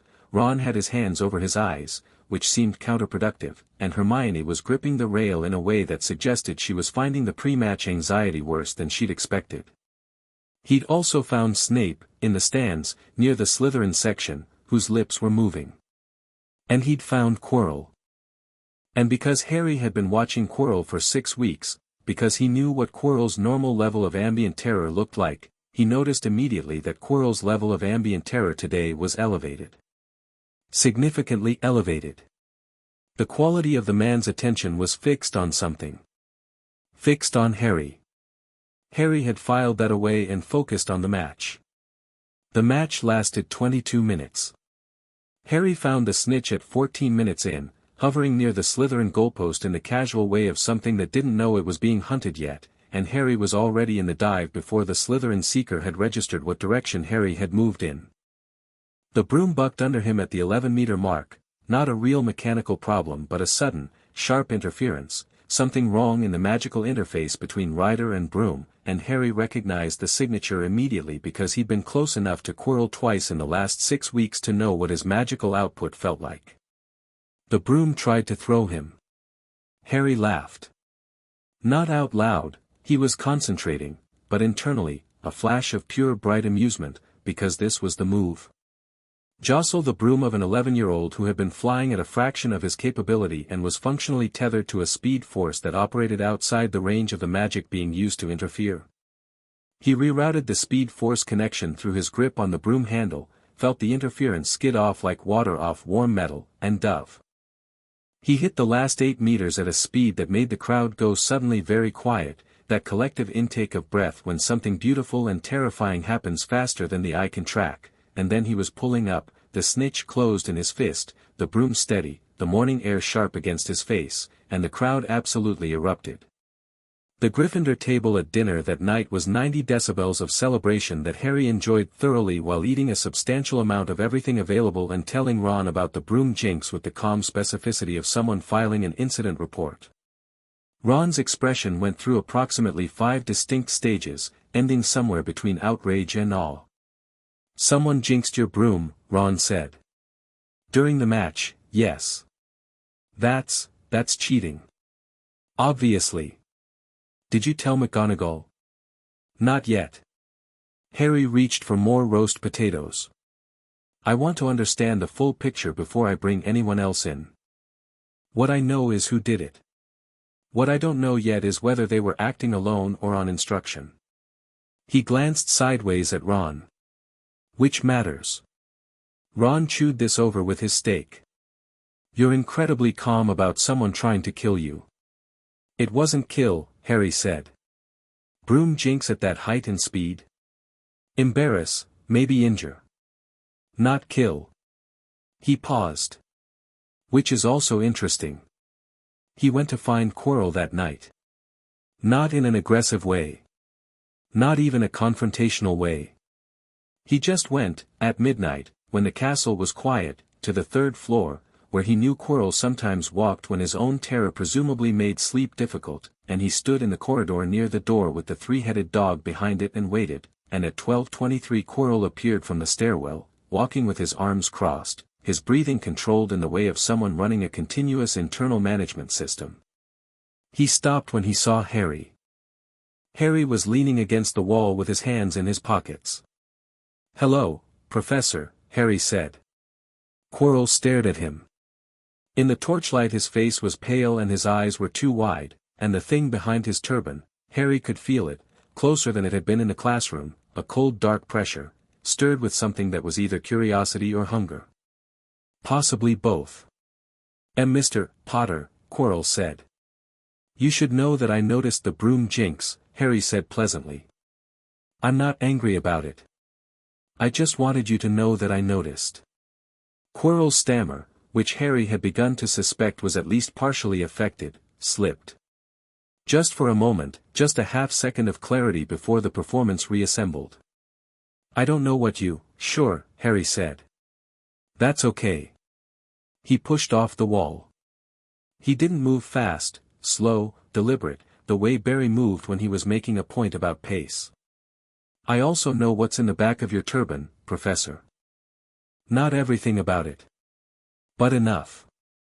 The cold pressure spiked. Quirrell went very still. "I'm not scared of it," Harry said. "Not bragging. Just true. I want to be clear about that because I think probably most people you've had this conversation with, if you've had it, were scared, and I think that probably changes how the conversation goes." He stopped a few feet away. "You're scared of it too. I can tell. You've been scared for months. Whatever arrangement you've made, whatever he's promised you, you don't trust it." Quirrell's mouth opened. Closed. The thing in the turban was very alert now, the cold pressure spreading outward in tendrils like fog, and Harry stood in the middle of it and let it happen and didn't flinch. "I don't want to fight you," Harry said. "Either of you. Not tonight, not like this. But I want you to know that I know, and that whatever is being planned, for that corridor, for whatever's behind that door, I've already mapped most of it. So if there's a conversation to be had, I'm available for that conversation. A long silence. The torches moved. The door to the corridor vibrated faintly, probably Fluffy shifting in its sleep. When Quirrell spoke, it was in his own voice, or close to it, closer than the classroom voice, and the stammer was minimal.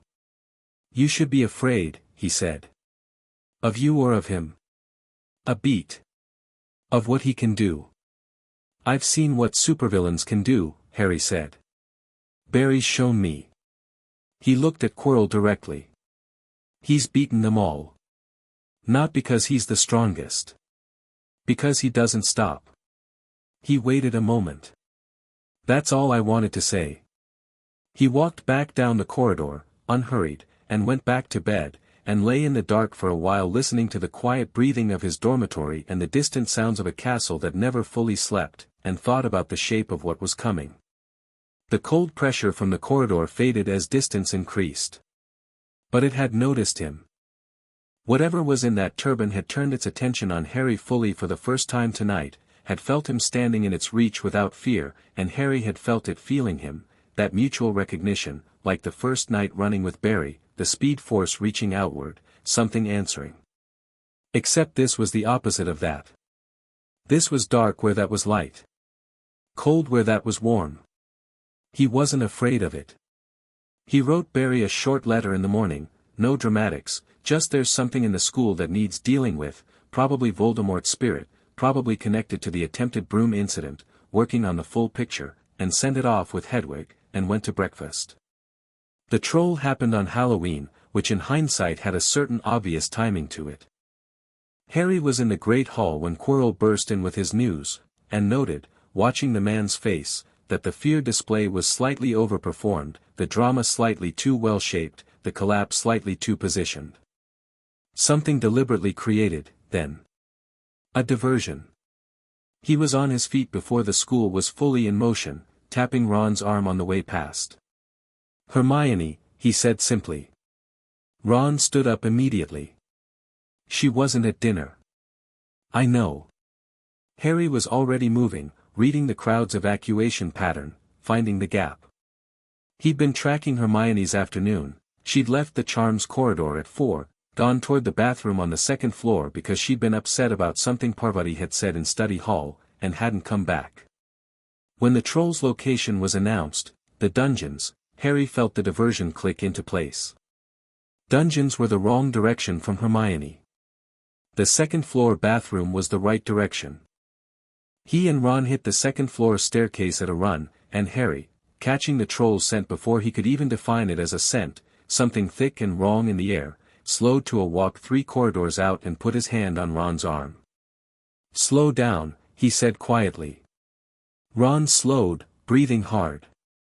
Why, troll's not in the dungeons, Harry said. It's here. He could feel it. Not hear it yet, they were still 30 meters out, but the magical weight of a 12-foot mountain troll was significant, and the speed force sense didn't need sound to orient. He turned the corner, and there it was, lumber-bodied, club-dragging, filling the corridor ahead of them, facing away, shuffling toward the bathroom door. The bathroom door was closed. Hermione was behind it, and Harry had about 20 seconds before the troll solved the very simple problem of door with its club. He moved. Later, Ron would say that he hadn't even seen Harry go. One moment Harry was beside him, and the next moment there was a blur and a sharp crack and the troll's club was on the floor 8 meters away and Harry was standing on the troll's shoulders with his wand out. Ron, who had grown up hearing about the Flash, had his mouth open. Locomotor mortis, Harry said, tapping his wand at the base of the troll's skull, and the troll went rigid at the joints and fell forward with a sound like a tree coming down, which was considerable, and Harry stepped off its back as it fell and landed clean. The bathroom door opened. Hermione looked out. She looked at the troll. She looked at Harry and Ron. She looked at the troll again. I had a plan, she said, slightly unsteadily. What was your plan? Ron asked. I was going to try a freezing charm. I've been practicing it. She looked at the troll's rigid legs. That's also a freezing charm. Effectively. Yours would have worked, Harry said, and he meant it, because he'd seen Hermione's spell work and it was genuinely excellent. She looked at him. You got here first. I can run fast, Harry said. She opened her mouth. Closed it. Processed. How fast? Fast, Ron offered, helpfully. McGonagall arrived then with Snape and Quirrell, all three of them stopping at the sight of the troll locked on the floor, the club across the corridor, 2 11-year-olds and 1 12-year-old standing in a bathroom doorway, and McGonagall's expression cycled through several distinct stages. How on earth, we were looking for Hermione, Harry said. We found the troll. You dealt with the troll, McGonagall said. Her voice had a particular quality that Harry recognized as the sound of someone recalibrating their model of a situation. Snape was looking at Harry. He'd been looking at Harry since they'd arrived, with that particular dark-eyed intensity that wasn't hostility exactly but was its close neighbor, and Harry met the look the way he always did, directly, without aggression, without performance. 20 points to Gryffindor, McGonagall said, at last. Each. She looked at the troll again. And 10 points from Gryffindor for being out of bounds. She paused. Which still leaves you significantly ahead. Now, how, precisely, did you? I moved quickly and took away the main weapon, Harry said. The rest was straightforward. Snape's eyes sharpened. The I moved quickly clearly hadn't satisfied him, and Harry knew it hadn't satisfied him, and he didn't add anything. He wasn't going to explain himself to a man who had spent 7 weeks trying to catch him out in potions because of a grudge against someone Harry had never met. Quirrell, in the back of the group, had gone pale and still in a way that Harry caught with his peripheral awareness. The cold presence in the turban was close. Harry resisted the urge to look directly at it. Not tonight. Not here. Snape's class was a different kind of challenge, and Harry had decided early on to treat it as such, a puzzle to solve rather than a hostility to endure. The methodology was simple. Snape asked questions in class designed to humiliate, particularly directed at Harry, because he expected James Potter's son to be exactly what Sirius Black apparently was, spectacular at everything without working at it, coasting on talent and reputation. Harry answered every question with the precise, complete accuracy of someone who had done the reading 3 times and understood the material structurally. Not showing off, just correct, every time, immediately, without the performance of thinking. This was infuriating to Snape in a different way than he'd anticipated, Harry suspected.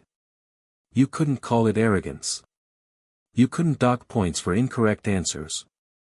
You couldn't accuse him of coasting because the depth of knowledge was clearly thorough. What you were left with was a correct answer delivered by the wrong face, and that was a private problem, and Harry had nothing to say about someone's private problem. The dynamic had been established in the first class and hadn't shifted.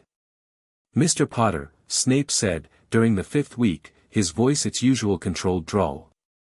Perhaps you can tell us what would happen if we added powdered bicorn horn to a base of lacewing flies before adding the fluxweed. If you've actually done the reading. The bicorn horn would destabilize the fly extract before the structural base of the fluxweed could bind it, Harry said, not looking up from his cauldron. The protein chains would separate and you'd get a brownish-gray separation rather than the clear amalgam you need. You'd need to add the fluxweed first, let it reduce, then add the bicorn in stages while maintaining a constant temperature. He looked up. It's also relevant that the quality of the lacewing matters significantly for the binding. Fresh-caught flies have a noticeably higher efficacy than stored, which the textbook doesn't mention. The class was very quiet. Snape looked at him. His expression was doing the thing it did sometimes, the brief unguarded thing before the professional composure reassembled, and Harry saw it, not quite anger, something less simple, more tangled.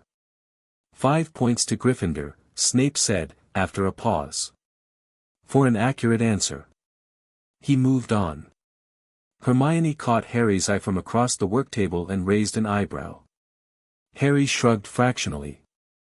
Beside her, Neville, who had been dreading potions since the class list went up, had produced a perfectly serviceable sleeping draught in his cauldron by virtue of the fact that Harry had quietly and without ceremony written down the 3 most common mistakes for this particular potion on a piece of parchment and left it on Neville's side of the worktable at the start of class. Neville had read it, nodded, implemented accordingly. His draft was clear and the right color. Snape had passed it without comment. After class, in the corridor, Neville had looked at his hands and then at Harry. "How did you know I was going to make those mistakes?" "I watched your technique in the first 4 classes," Harry said. "You overthink the stirring and undermeasure the base materials. It's a confidence problem, not a skill problem. You know what to do, you just don't trust yourself enough to commit to it." Neville was quiet for a moment. "How do you fix a confidence problem?" "You make something that works," Harry said. "And then you do it again. That's all it is." Neville looked at him for another moment. Then he said, "You're not at all what I expected." "What did you expect?" Neville thought about it with the careful honesty that Harry had come to appreciate about him. "Someone who needed me to be impressed by him," he said. "Most people with that much ability, they want you to notice. You don't seem to care." "I care about the work," Harry said. "The noticing takes care of itself." He paused. "Your grandmother's wrong about herbology, by the way. We go next week. You're going to be the best person in the class and you should be ready for that." Neville blinked. "You don't know that." "I've read your margins," Harry said. He'd borrowed Neville's copy of 1000 Magical Herbs and Fungi for a study session and returned it. "Your notes are better than the textbook." Neville turned slightly red. I was just, keep your notes," Harry said. "You might want them later." He kept walking, Hermione and Ron falling in on either side of him in the loose comfortable formation they'd developed, and behind him he heard Neville start walking too, and the sound of that, someone walking with slightly more weight to their step, slightly more deliberate, was deeply satisfying. December arrived cold and sudden, the way December in Scotland does, and the school shifted into its pre-Christmas rhythm of exams and stress and the enormous advent calendar that Dumbledore had apparently charmed onto the great hall ceiling where each door opened to reveal a brief magical scene that delighted the first years and was largely ignored by anyone above 3rd year. Harry had spent November building his picture of the Philosopher's Stone situation, and by December he had it fairly complete. The stone was below them. Below the trapdoor, through the obstacles that various professors had designed, McGonagall's chess set, Flitwick's flying keys, Sprout's devil's snare, Snape's potions logic puzzle, and 2 others he'd identified for materials and magical signatures. It was being protected because someone was trying to steal it, and the someone trying to steal it was in the castle, and the stone was being kept there because Dumbledore had chosen the castle as the protection site, which meant either the castle was genuinely the safest available location or the castle was the location that made a specific kind of theft most possible. Harry thought it was both. The traps were real protection. But they were also a gauntlet designed for a specific profile, specifically, for a young wizard with particular skills and particular courage, who would be drawn in by the right series of provocations. The troll had been a test, deliberately or not. The mirror was a test. The broom jinx, testing what Harry would do when threatened, how he'd respond. Someone, and Harry was fairly certain now that the someone was the cold dark presence in Quirrell's turban, was building a picture of Harry the way Harry had been building a picture of them. He wrote Barry again. The letter was longer this time, more detailed, laying out the full map, the stone, the obstacles, Quirrell, the presence, his corridor conversation, his theory about Dumbledore's design. He ended it with, "I'm not going to do anything dramatic. But I want you to have the full picture. Love, H." Barry's letter came in 4 days and was 3 pages. The first page was strategic analysis, sharp and practical, asking 6 specific questions Harry hadn't considered and suggesting 2 lines of investigation he hadn't pursued. The second page was the slightly incoherent section that happened when Barry's analytical mind hit his emotional response, a mix of "you're being careful, right? And obviously you're being careful, I know you are, but and just tell me what you need." The third page was a single sentence: "If anything happens before term ends, I'm there in 4 seconds. Don't manage it alone." Harry reread that last line twice and felt something settle in him. He wasn't managing it alone.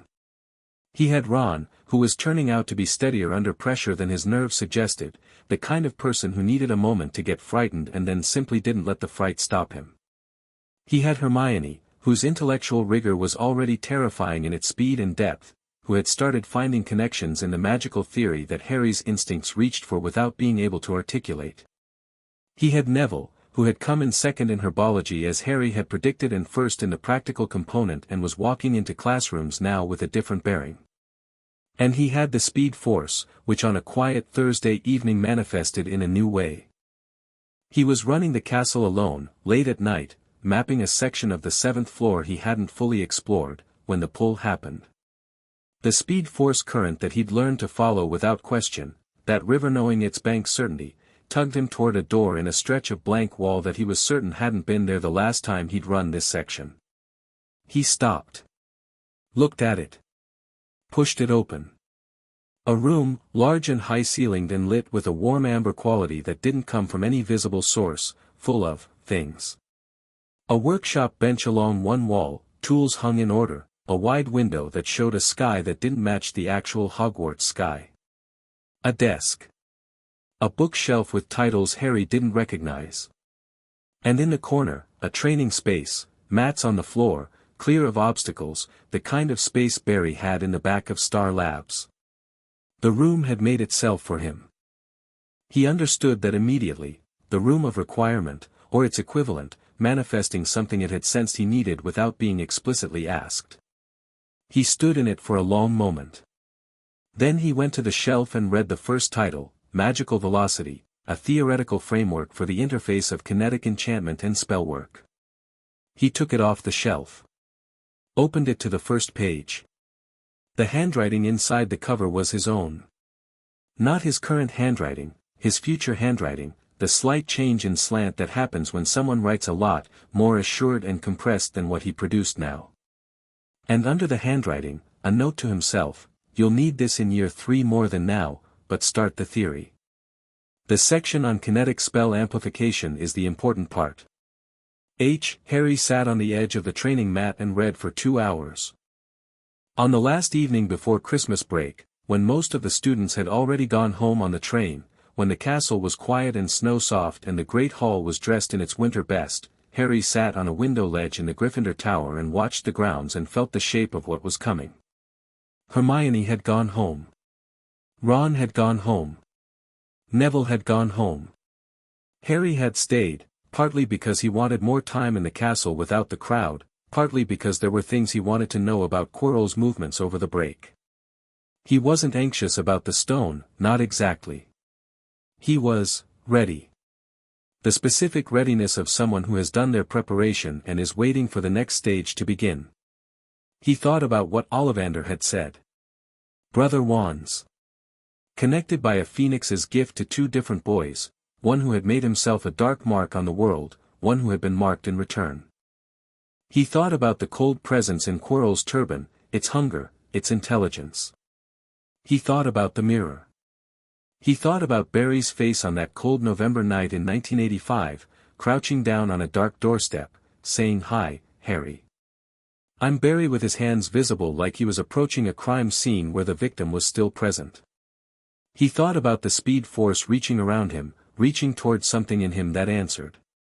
He was ready.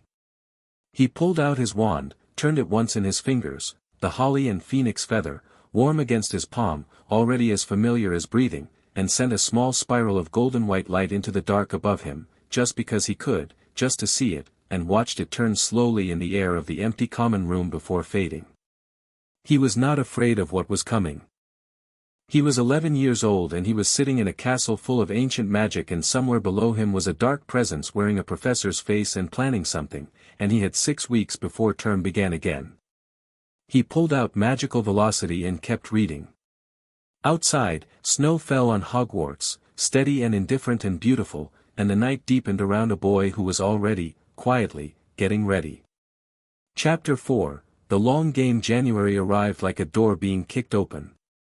The snow that had sat gentle and decorative over Christmas turned hard and purposeful overnight, and the students returning on the 1st of January walked back into Hogwarts through wind that had opinions, and the castle responded by running its heating charms at full strength, so the interior warmth hit you in the face the moment you crossed the threshold and felt almost aggressive in its welcome.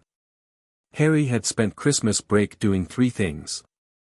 He'd read Magical Velocity cover to cover twice, filled a notebook with his own annotations, and begun testing the theoretical framework it laid out, the interface between speed force kinetics and spellwork, which the book described in terms that suggested the author had access to data Harry couldn't fully account for, given that the book had apparently written itself. He'd mapped Quirrell's movements through the castle during the break with the thoroughness of a surveillance operation, learning the man's rhythms, when he slept badly, when the cold presence was more active, when Quirrell walked the corridors at 3 a.m. running the internal management system that kept him functional under whatever arrangement he'd made. And he'd had Barry visit. Barry had come on the 27th, operating to Hogsmeade the way Hagrid had told him was the nearest accessible point for non-magical visitors who arrived by unconventional means. They'd met in the village, in a pub called the Three Broomsticks that Rosmerta ran with the efficient warmth of someone who had been welcoming cold and complicated people through her doors for decades. Barry had arrived in his civvies looking mildly windswept and had sat down across from Harry and looked at him the way he always did first, the full scan, top to bottom, "Are you okay?" compressed into a single look. "I'm good," Harry said, before Barry could ask. "I know," Barry said, which meant I'm going to ask anyway. "Tell me everything." So Harry told him everything. Not the letter version, which was necessarily compressed, the full version, sitting across from his dad in a warm pub while snow fell outside and Rosmerta brought them both butterbeers without being asked because apparently the concept of Barry Allen translated across cultural contexts. Harry talked for 45 minutes without much interruption, laying out the complete picture, the stone, the obstacles, Quirrell, the corridor conversation's aftermath, the room of requirement and what he'd found there, his working theory about Dumbledore's design and intent. Barry listened the way he always listened, completely, without the performance of listening, the actual article, his eyes steady on Harry and his mind clearly running the evidence in parallel. When Harry finished, Barry was quiet for a moment.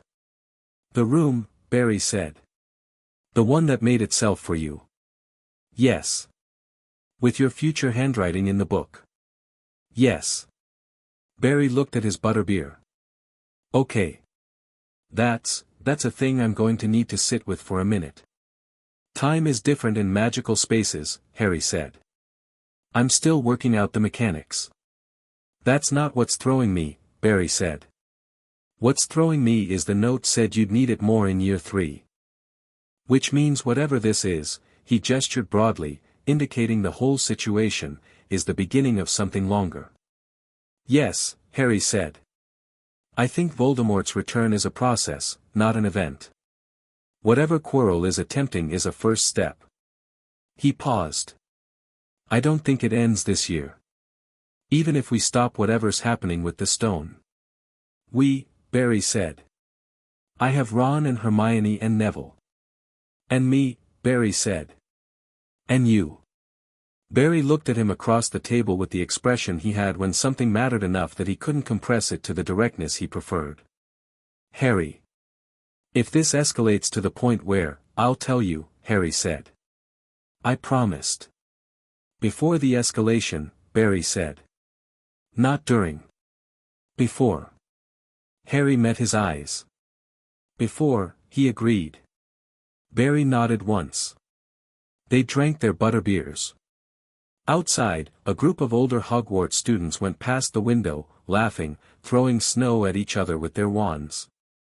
Barry watched them for a moment with the expression of someone cataloguing the ordinary beauty of a scene. "What do you know about Dumbledore?" Barry asked.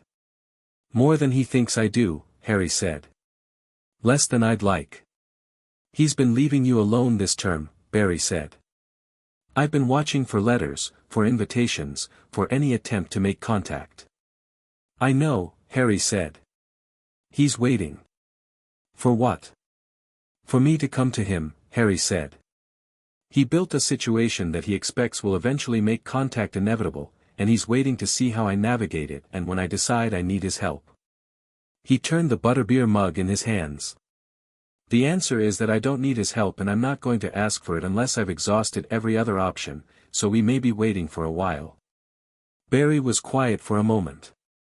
He's not a bad man, Barry said, and his voice had the particular careful quality of someone being fair to someone they privately already made a judgment about. No, Harry agreed. He's a man who has been playing a very long game for a very long time and has stopped being able to see the pieces as people. He looked up. I don't hate him. But I'm not going to be managed by him. Barry looked at him for a long moment. Then, your dad, James, was apparently famously impossible to manage too. Harry smiled at that. Good.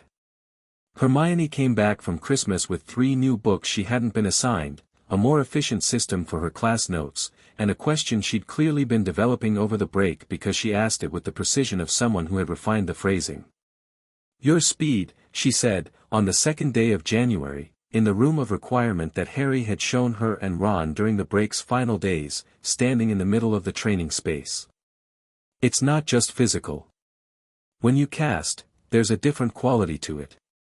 The spells travel faster and hit harder and the casting time is almost 0. Is that the speed force or is that something else? Both, Harry said. They're not separate systems. When I cast, the speed force runs through the spell the same way it runs through me when I move. Everything I do is kinetic. The magic recognizes that and works with it. Hermione wrote something. Can you teach it? The speed force part? No. That's specific to me. He thought about it. But the principle of kinetic acceleration in spellwork, the way casting speed affects output, that's teachable. I've been reading about it. The book from the room, Ron said from the corner where he was eating the Christmas cookies his mom had sent back with him, because Ron treated the room of requirement with the pragmatic comfort of someone who had found an excellent place to eat snacks without being bothered. The one with your handwriting. Yes. Future you left you a book, Ron said, in the tone he'd adopted for all the aspects of Harry's situation that were beyond his current framework, a sort of cheerful cosmic acceptance. That's either very useful or very worrying. Both, Harry said again. He says that a lot, Ron told Hermione. It keeps being true, Harry said. Hermione had been watching him with the expression she wore when she was approaching something she found genuinely puzzling, which was different from her normal expression of confident intellectual engagement. Does it bother you? She asked. Knowing that your future self apparently anticipated this? All of it? Harry thought about it honestly. A little, he said. But future me left a book, not instructions. That's a distinction. He's telling me the theory is useful, not telling me what to do. He paused. I'd have been bothered if it were instructions. Because you don't like being told what to do, Ron observed. Because I'd want to work it out myself, Harry said. Which is different. Is it? Hermione asked, and the question was genuine, the kind she asked when she was interested in the answer rather than certain she already had it, and Harry appreciated that about her. Yes, he said, after a moment. Being told what to do means someone else has decided the outcome. Working it out yourself means you arrive at the outcome and it's yours. He looked at the training space, the mats, the good amber light. Future me understood that. So he left tools, not answers. Hermione was quiet for a moment, writing. Then, smart, she said, and it was the highest compliment in her vocabulary. The term's new development arrived in the form of Quidditch practice, where Oliver would introduce a new training schedule that operated on the theory that winning was a function of flying hours, and the counter-development arrived in the form of Marcus Flint booking the pitch for Slytherin on a Tuesday evening that Wood had reserved, producing a note signed by Snape that authorized the override. Harry arrived at the pitch for the scheduled Gryffindor practice to find the Slytherin team already there, flying formation, and Flint on the ground with the note and the expression of someone who had been waiting to enjoy this moment. Wood was already in the beginning stages of what Harry recognized as a serious grievance spiral. He turned to Harry as Harry came down the path. "They've taken the pitch, I can see that," Harry said. Snape signed, "I know. And there's nothing I can, Oliver," Harry said. "It's fine." Wood looked at him like he'd said something in a foreign language. "It's not, we don't need the pitch to practice," Harry said. He looked up at the team, who had landed behind Wood and were watching him with varying degrees of frustration. "We need the pitch for the match. Practice is anywhere we can fly." He looked at the team. "There's a valley behind the groundskeeper's cottage where the wind comes off the hills in a pattern that's actually harder than match conditions. Madam Hooch uses it for advanced students. I asked her about it last week." He paused. "She said first years aren't supposed to know about it." "And?" Wood said. "She said that with a quality of voice that meant she was leaving the door open," Harry said. Wood looked at him for a moment. "You planned this?" "I planned for the contingency," Harry said. "Slytherin were always going to try something. They don't like that we've won 3 straight practices. So I thought about what they could do and what our response should be." He shrugged. "The valley's better anyway. The broom control you develop in variable wind is worth 4 pitch sessions." Fred and George, who had been listening, exchanged a look of pure delight. "We really like this first year," Fred said to George. "Enormously," George agreed. They used the valley.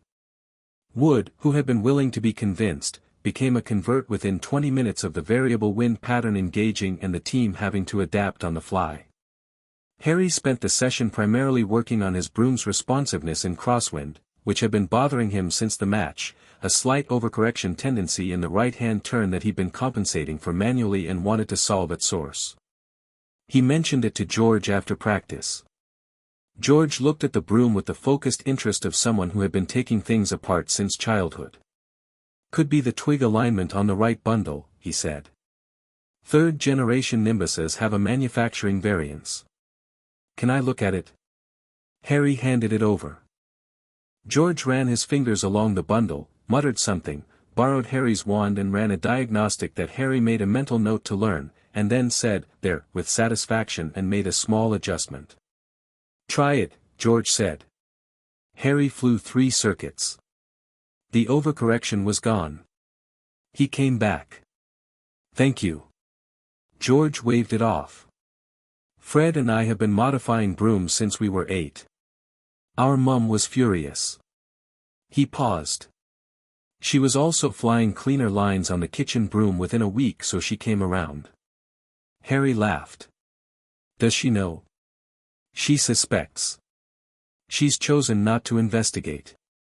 George handed back the broom with the easy warmth he brought to everything, and then said, more quietly, "You're a strange kid, you know that?" "Strange how?" Harry asked. "You're 11 and you think about 3 moves ahead," George said. "It's like watching someone play chess who can see the board differently from everyone else. Most kids your age, even smart ones, they react. You anticipate." He tilted his head. "Where'd you learn that?" "My dad," Harry said. It came out immediately, without thought, because it was simply true. Barry's forensic mind, Barry's habit of running scenarios, 5 years of dinner-table conversations that were part meal and part tactical exercise. He thinks like that naturally. George nodded slowly. "Well. For what it's worth, it's a good brain to have around." He clapped Harry on the shoulder. "Also we're going to need it for the Slytherin match. Flint has 4 inches and 15 pounds on every player we've got." "He plays rough," Harry agreed. "But rough and smart aren't the same thing." George grinned. "No," he said. "They really aren't." The part Harry hadn't told Barry, the part he'd been sitting with since Christmas, was the discovery he'd made about the obstacles below the trapdoor. He'd spent 3 evenings in the room of requirement with the map he'd assembled from observation and inference, building the obstacle picture as completely as he could without physically going down there, which he decided was premature until he understood the full situation. The devil's snare, the flying keys, the chess set, the potions logic puzzle, he'd identified all four from material evidence and magical signatures and Hermione's contribution of about 6 hours of research into each professor's documented specialties. The two remaining obstacles he'd inferred from the magical profiles of the professors he hadn't yet placed. The chess set was Ron's specific architecture. Harry had figured this out watching Ron play in the common room, the way his mind structured the board, the gambits he preferred, the way he saw sacrifice as a valid tool. McGonagall had built that obstacle to specifically challenge a certain kind of player, and Ron was, without any question, the best player in Gryffindor Tower. He hadn't told Ron this. He was waiting for the right moment, and the right moment would be when it mattered. The detail that had emerged during his Christmas mapping was this: the obstacles were not, individually, designed to stop Quirrell. Quirrell was a professor. He knew what they were. He'd probably helped calibrate some of them. The design was elegant in a way Harry had initially misread as protection and now recognized as something different. The obstacles were designed to select. To let through only someone with a specific profile of abilities. To guide rather than stop. Which meant the real protection wasn't the obstacles. The real protection was whatever waited beyond them. And whatever waited beyond them was designed for the specific profile that the obstacles selected for. Harry was that profile. He was almost certain of it now. He sat with this information for a long time, turning it over. It meant Dumbledore wasn't just watching. It meant Dumbledore had, with extraordinary precision and forethought, built a situation that would produce a very specific outcome, Harry going through the obstacles and confronting whatever waited at the end. The stone, presumably. And Voldemort in some form, presumably through Quirrell, trying to get to it. Dumbledore wanted Harry in that confrontation. He'd built the whole thing to put Harry there. The question Harry couldn't resolve yet was, why? Not in the paranoid sense, but in the genuine analytical sense. What did Dumbledore know about Harry that made Harry specifically necessary to that confrontation? The wands, maybe, the twin cores, the connection. Something about the scar. Something about the night Lily Potter died that Harry didn't have enough information about yet. He wrote this out in his notebook, organized it into what he knew and what he inferred and what he didn't know, and sat looking at the page. Then he went to find Neville. Neville was in the greenhouse, which was where he went when he needed to think. This was something Harry had noticed in the first week and had never commented on because it was Neville's business, but it meant that Harry always knew where to find him when the common room and the dormitory were both empty. He pulled open the greenhouse door, warm, green-smelling, the particular humid comfort of growing things, and found Neville at the far end with the mandrake seedlings, doing something to the soil with a small tool that Harry didn't know the name of but that Neville used with the unconscious expertise of someone whose hands had been learning this language since childhood. "Hey," Harry said. Neville looked up. "Hey." He went back to the soil. "You've got your thinking face on." "Do I have a thinking face?" "You've got about 4 faces. There's the normal one, the one you use when you're listening to someone and actually processing what they're saying, the one you make when someone says something stupid and you're deciding whether to correct them. I'm not that obvious," Harry said. "You're extremely obvious," Neville said kindly. "It's fine, everyone who knows you well enough can read it. The general population can't." He finished whatever he was doing and straightened up. "Which face is it?" "Thinking," Harry admitted. He came further into the greenhouse and sat on the edge of the potting bench. "I need your read on something." Neville looked surprised and then, quickly, tried to hide the surprise, which told Harry something about how Neville understood his own place in their group that was worth addressing at some point. "Okay," he said. "You know I've been mapping the situation below the school." "The stone." "Yes. I've been building the picture of why the obstacles are designed the way they are, and I think I understand it now, and I want to know if it reads right to someone who isn't me." He laid out the analysis, not all of it, the cleanest version, the core logic, and Neville listened with the focused quiet he brought to important things. When Harry finished, Neville was looking at the mandrake seedlings with a slight frown. "So Dumbledore built a maze that selects specifically for you," he said. "Yes. On purpose." "Yes. Which means when the time comes and Quirrell tries to get through, he'll get part way," Harry said. "He'll get through the outer obstacles because he's a professor and he knows the design. But the final obstacles, the ones shaped for my specific profile, he won't get through cleanly. He'll need help or time. That's the window. And Dumbledore wants you to be in that window," Neville said. He was still frowning. Yes," Harry said. "It's not right," Neville said, which was the most direct thing Harry had ever heard him say without hedging. It came out firmly, without anger but with a clarity that sat well on him. "You're 11. You're not a weapon he gets to point." "No," Harry agreed. "I'm not. So what do you do?" "I've been thinking about that," Harry said. "I think the answer is that I go through anyway. Not because Dumbledore wants me to. Because there's something dark in this school that's going to hurt people if it gets what it wants, and I have the capability to deal with it, and that makes it my choice. Not his." He paused. "The difference matters." Neville looked at him for a long moment. "The difference matters a lot," he said slowly. "But it doesn't change the outcome." "Outcomes aren't the only thing that matter," Harry said. "Why you do something changes what it means to do it." Neville turned this over. He nodded slowly, the way he nodded when something had settled rather than just satisfied. "What do you need?" he said. "I need you in the Devil's Snare section," Harry said. "You know the counter more thoroughly than any of us, including Hermione, who knows the theory. You know the plant. If something goes wrong in that section, if Quirrell does something to it before we get there, changes its properties, you'll read it faster than any of us." Neville stared at him. "You want me to come?" "I want you where you're most useful," Harry said. "Which is there?" I mean, you and Hermione and Ron, are good at different things," Harry said. "None of us knows the plant like you do. And the Devil's Snare is the first obstacle and the most variable because it's alive." He held Neville's gaze. "I'm not asking because I'm being kind. I'm asking because you're the right person for that specific role." Neville looked at his hands. He looked at the mandrakes. He looked at Harry with an expression that was complicated in the way that deeply true things were complicated, gratitude and nerves and something else, something firmer, working its way to the surface. "Okay," he said.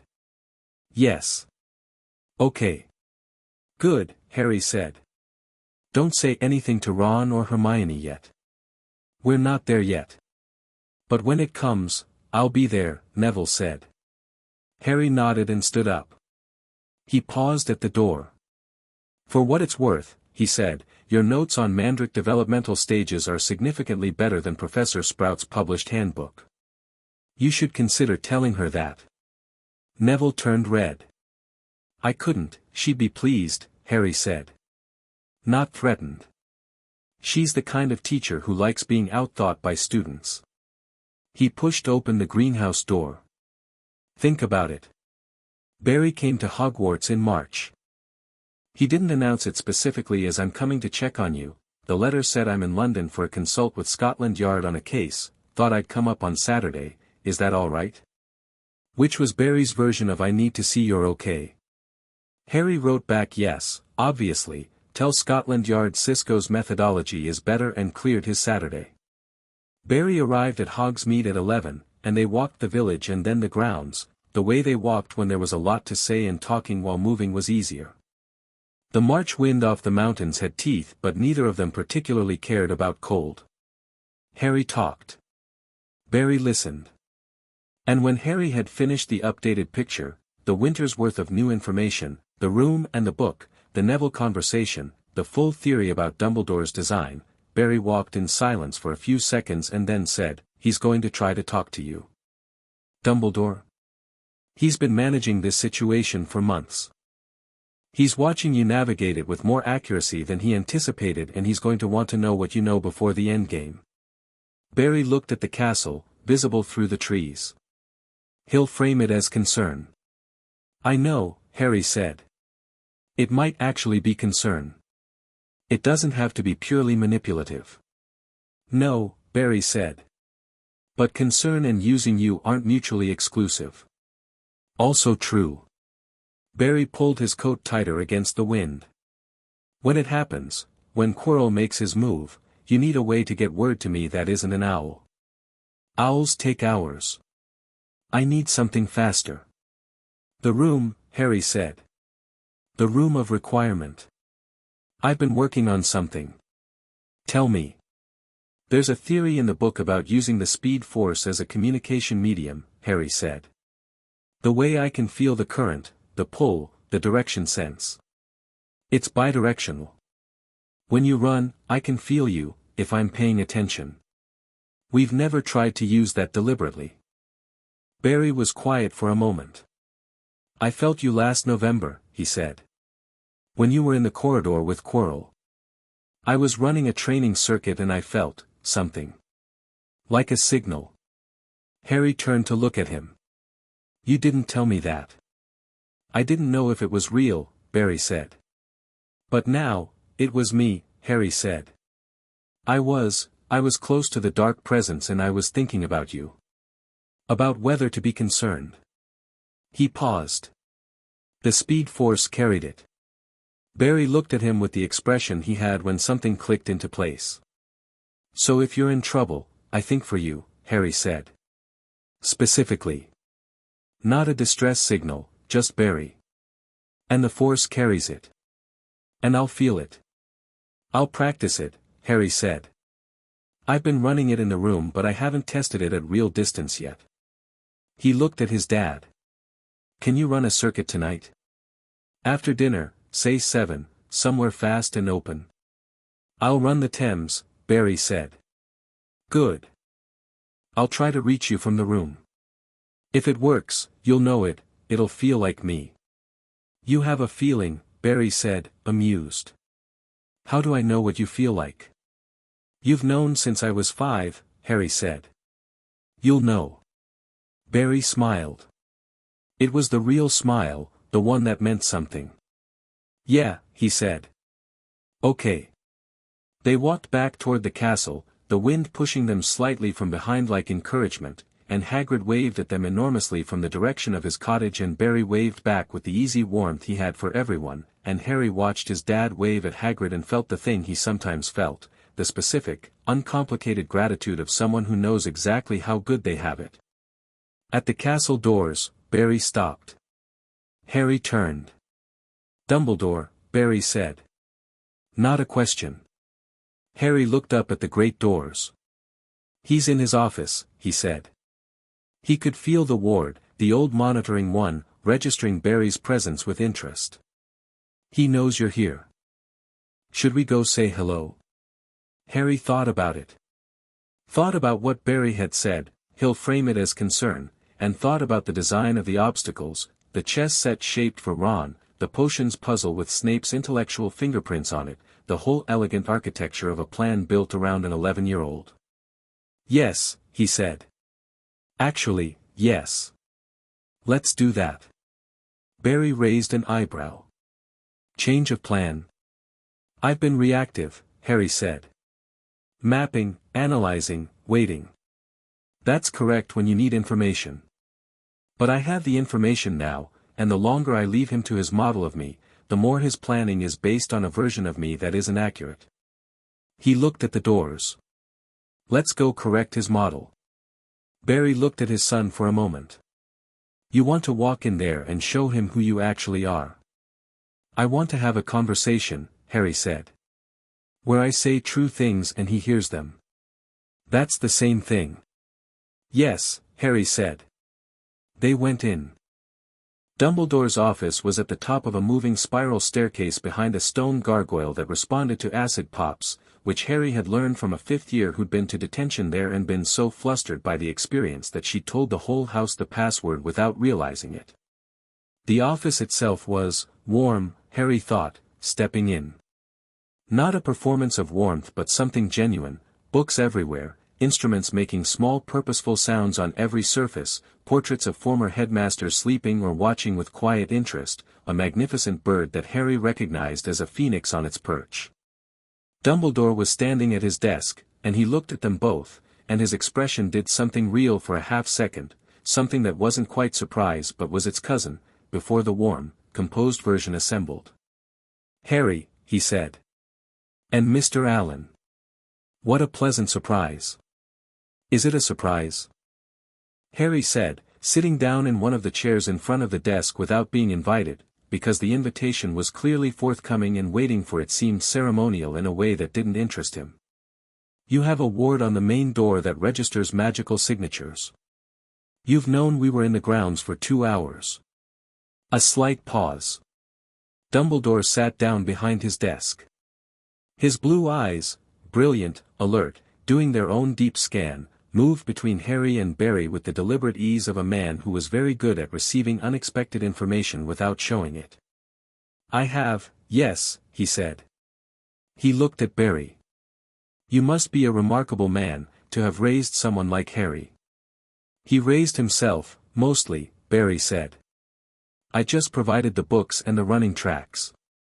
And the forensic methodology, apparently," Dumbledore said, and there was something in it that was genuine appreciation, not flattery. He looked at Harry. "You've been watching Professor Quirrell?" "Yes," Harry said. "And the corridor on the 3rd floor?" "Yes." "And I expect," Dumbledore said, and now there was something careful in his voice, something that was feeling its way forward, "you have a fairly complete picture of what's below it." "Fairly complete," Harry said. "I have some questions about the final room. I've inferred a mirror but I'm not certain of its function in context." Dumbledore was quiet for a moment. The phoenix made a small sound. One of the silver instruments on the desk trilled briefly. "You're not what I expected," Dumbledore said, and it was, direct. Undecorated. Honest in a way that Harry hadn't anticipated and that he found he respected. "No," Harry said. "I know what you expected. You expected someone who didn't know anything. Who needed guidance. Who would come to you for help." He held Dumbledore's gaze, those brilliant blue eyes, old and sharp, watching him with attention that was fully present. "I understand why. The plan makes sense if that's the starting point. Leave the child with people who won't tell him anything, let him grow up not knowing, arrive at school humble and frightened, follow the designed path to the confrontation you've been building toward. It's a good plan." "For a different child," Barry said, from the chair beside Harry. "For a different child," Harry agreed. Dumbledore was quiet for a long moment. The instruments ticked. The fire crackled.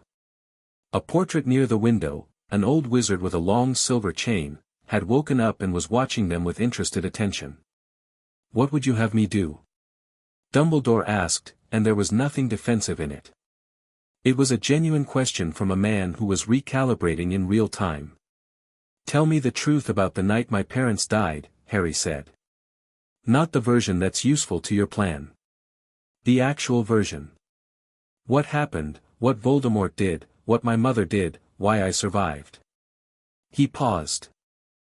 "I know it's more than what's generally understood. I know the scar is more than a scar." Another silence, longer this time. "You know about the Horcruxes," Dumbledore said.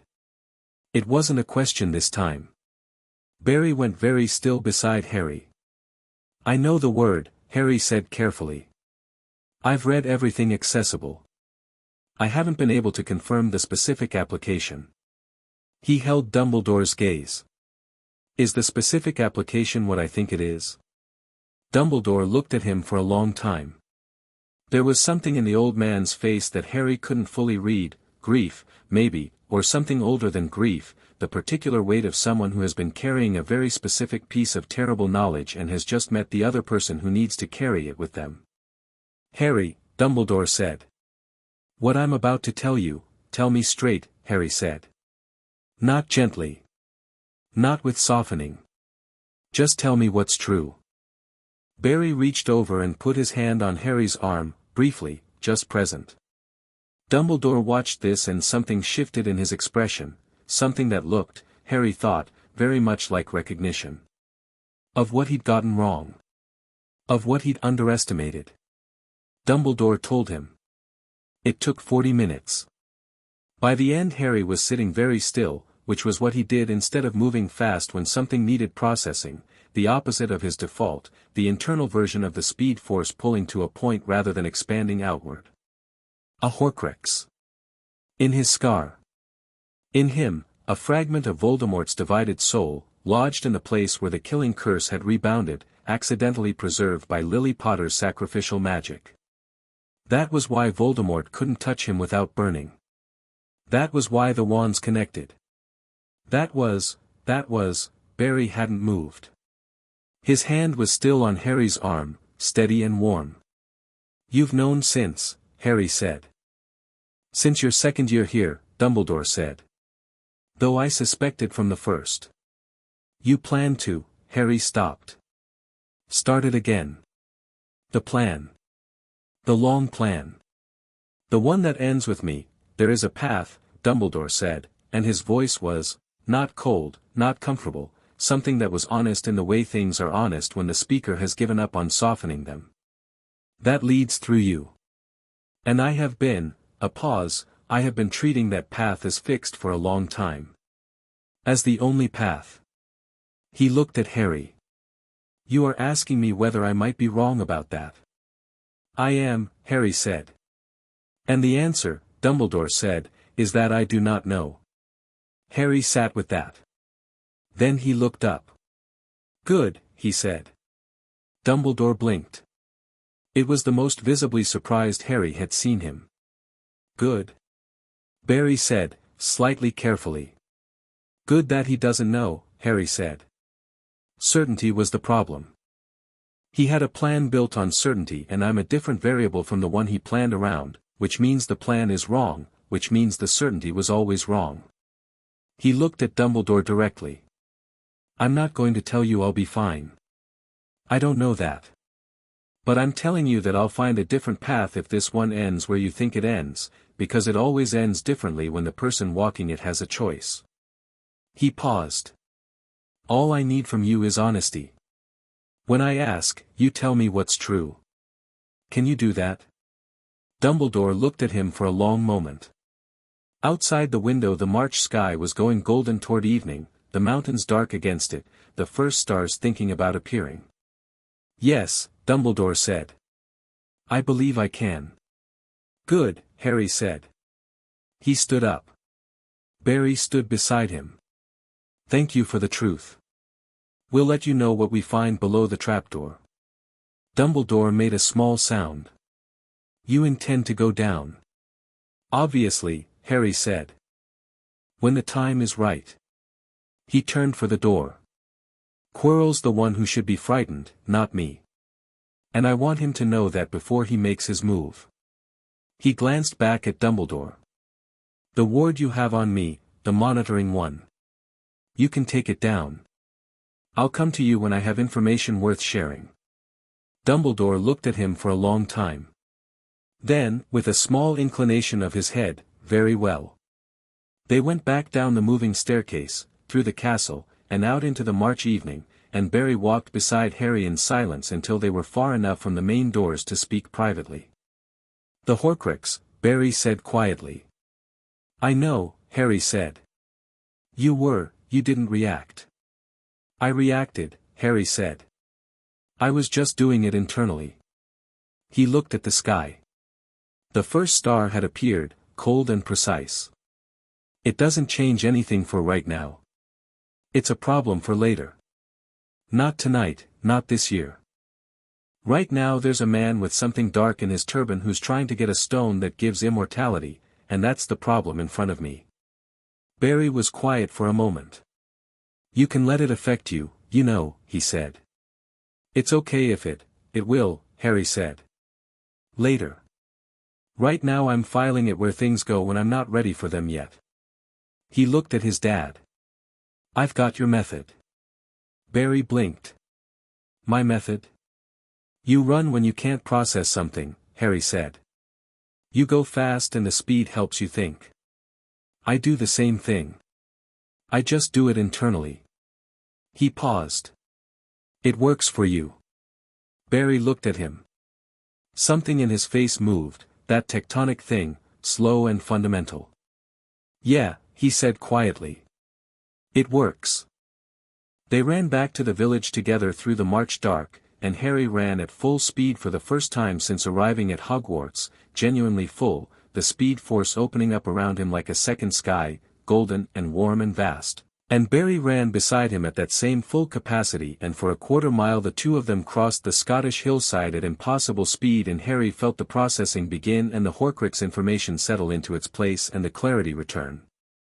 The fastest wizard alive had a Horcrux in his scar and a dark presence below his school and a plan that was mostly his own, and he ran back toward Hogwarts in the dark with his dad beside him and thought, okay. Okay. Chapter 5, Into the Stone. April passed, and May came in with the particular ruthlessness of Scottish spring, cold mornings that lied about the afternoon, sun that appeared with great conviction and then simply stopped, the grounds alternating between mud and something that aspired to be dry. The students felt the end of year arriving in their bones before it arrived on the calendar, the way animals feel weather, and the castle shifted its ambient mood accordingly, quieter in the evenings, more urgent in the mornings, the library developing a permanent population of people wearing the expression of those who had left things too late. Harry hadn't left anything too late. He'd spent April running his preparation to completion, working in the room of requirement every evening, refining the speed casting applications from the book, testing the communication channel with Barry across increasingly real distances. The Thames circuit had worked. Then a circuit from Edinburgh.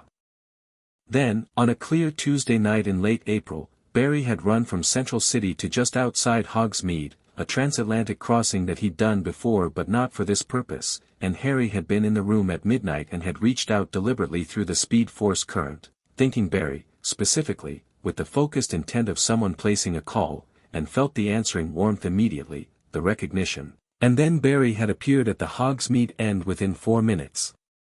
Because 4 minutes was what it took to actually travel the distance at full speed after orientation. 4 minutes was fine. 4 minutes was good. He'd also spent April watching Quirrell deteriorate. This was not a pleasant thing to watch. Whatever arrangement Quirrell had made with the thing in his turban had apparently come with a timeline, and the timeline was pressing, and the pressure was showing in Quirrell's face, in the speed of his corridor walking, in the quality of his attention in class, less managed now, the performance of the nervous professor wearing thin, the real fear showing through in ragged patches. The cold presence in the turban was more active, more restless. Harry could feel it from across the classroom now, where before he'd needed proximity. He told Hermione. He told Ron. He told them both at the same time, in the room of requirement, on the 15th of May, sitting on the training mats with the warm amber light and the bookshelves and the window that showed a different sky. He told them everything. The complete picture, including the Dumbledore conversation, including the Horcrux. Ron inhaled sharply at that and then went very still in the way Ron went still when something was serious, including the theory about the mirror at the end of the obstacle sequence and how it functioned as the final lock, including his assessment of the timeline. He's going to move before exams, Harry said. Probably within the next 2 weeks. The deterioration pattern suggests he's being pushed past what he can manage. Something is forcing the timeline. He paused. My guess is Dumbledore leaving the school. Quirrell needs the headmaster absent. He knows Dumbledore is the one variable that could stop him directly, and there'll be a pretext created to draw Dumbledore away. Hermione had her notebook open and had been writing steadily. She looked up now. You've been building to this the whole year, she said. It wasn't an accusation. It was an observation. Since the corridor conversation, Harry said. Yes. What do you need us to do? Ron asked. Not should we or are you sure, just the direct question, delivered from the calm place Ron went when things got real. Harry looked at him. You know the chess set is yours. Ron blinked. What? McGonagall designed the obstacle. The chess set. I've been watching you play all year, the gambits she favors, the structural logic of how she builds a defensive position. She built it the way you play. You're the one who gets us through it. The silence was a particular quality of silence. She built it, how does she even know how she doesn't, Harry said. She built it using her own style, which is the style of a highly intelligent, deeply principled player who thinks in terms of sacrifice for the greater position. And that is exactly how you play. He held Ron's gaze. You're the best chess player I've ever seen in person. The set will respond to you. Ron looked at his hands. His ears had gone red. Harry. I'm not being kind, Harry said. I'm being accurate. Ron was quiet for another moment. Then, with the straightforward acceptance of someone who knew the difference, okay. Hermione, the potions puzzle. Snape's logic sequence. It's not about potion making, it's about pure deductive reasoning, and you'll solve it faster than anyone alive. He looked between them. I go last. Whatever's in the final room, the mirror, Quirrell, the thing in the turban, I handle that. Alone? Hermione said. You can't be in that room with me for what happens there, Harry said. It's not about capability. The mirror functions on desire, it shows what you want most. Having other people there creates variables I can't fully control. He paused. And the presence in Quirrell's turban has been orienting specifically on me since October. I'm what it wants. If you're in the room, you're risk. Hermione looked at him steadily. You've thought about this for months. Yes. And you're certain? No, Harry said. But I'm as prepared as I can be and the timeline is almost up, so certainty is a luxury I don't have. He looked between them. What I'm certain about is the two of you. You're the right people for the right positions and I trust you completely. He said it plainly, without decoration, because it was true and they needed to hear it before the thing itself happened. Ron and Hermione exchanged a look. It was one of those looks that happen between people who have been in tight situations together, a compressed communication with no words necessary. Fine, Hermione said. But you tell Barry before you go down. I will. Before, she said again. Not during. Before. Harry almost smiled. You've been talking to Barry. He owed me in March, she said, completely unapologetically. He said you had a tendency to manage things alone and I should hold you to the rule. She met his eyes. So I'm holding you to the rule. Me too, Ron said. Harry looked at both of them for a moment. Okay, he said.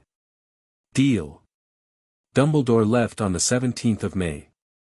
Harry felt the monitoring ward on the school shift the moment the headmaster's carriage cleared the gates, a thinning, or relaxation, the way pressure drops before a door opens.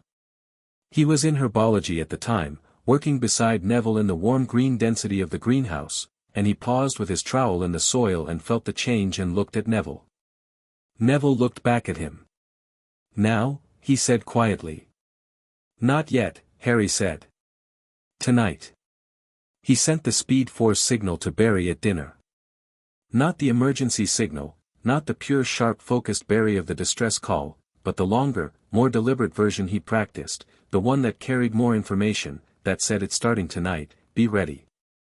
He sat in the great hall with his food and sent it outward through the current like a letter through a very fast postal system, felt it travel, felt the distance close, and then felt, distinctly and warmly, Barry's acknowledgement, which registered not as a word but as a presence. A wave of attention turned his direction. I hear you, I'm ready. Good. He ate his dinner. Ron ate more than usual, which was how Ron handled pre-action nerves, fueling up the Quidditch instinct. Hermione ate less than usual, which was how Hermione handled them, too focused to notice food. Neville ate normally, which Harry had come to understand was not equanimity but was Neville's particular form of courage, the decision to be regular about ordinary things when extraordinary things were coming. After dinner they went to Gryffindor Tower. Harry sat on the common room sofa for 2 hours while Hermione reviewed her notes on the potions puzzle and Ron stared at the fire with the focused inner distance of a chess player running variations, and Neville read a herbology text with the same quality of calm, and the common room gradually emptied around them until it was just the four of them and the fire. At midnight Harry said, "Ready," and they all stood up without drama, without speeches, and they went. Fluffy was asleep. The three-headed dog, filling the corridor behind the locked door with its bulk and its slow triple breathing, had a harp playing itself in the corner. Someone had already been here, Harry registered immediately. Someone had charmed the harp before them, and the harp was a beautiful detail that told him Quirrell had moved first, was ahead of them in the sequence. He didn't slow. He stepped over a leg the size of a small tree with the clean efficiency of someone who had run through much more complicated spaces, and found the trapdoor, and opened it, and dropped. The fall was long enough to feel but short enough to handle. Harry landed at a fraction of his natural speed, cushioned his landing instinctively through the speed force, a light touch, the kinetic energy redirected into the ground rather than his joints, and straightened in the dark below. Devil's snare. He could feel it before he could see it, the particular presence of something alive and aware and specifically oriented on warmth and movement. In the dark the plant was a slow, patient threat, tendrils moving with the purposeful ease of something that didn't need to hurry. Neville dropped down beside him, and the moment he landed Harry felt him orient, felt the quality of attention that a person brings to something they know deeply, the recognition that is different from information. Neville made a small sound, barely audible, and then said, "It's been cut.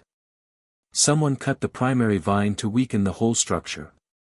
It's still functional but it's slower than it should be. We can go through." "Through the middle?" Harry asked. "Yes. Don't fight it, move with it. It keys on resistance." Neville was already moving, and his movement through the plant was remarkable in the way expertise always was, not forceful, not frantic, but specific, the precise navigation of someone who knew exactly where the dangerous parts were and moved through the spaces between them. Harry followed his path exactly, and Ron and Hermione behind him, and within 40 seconds they were through. Hermione touched Neville's arm on the other side. He looked at her. She didn't say anything, just that brief contact, and Neville nodded and looked at Harry. "That's my bit," Neville said. He didn't look disappointed. He looked placed. Like a person who has correctly identified where they're supposed to be and is at ease with it. "Thank you," Harry said, and meant it comprehensively. The flying keys were next, a high-ceilinged room full of old-fashioned keys on wings, a broomstick lying on the floor, a locked door at the far end. Harry had the key in 90 seconds.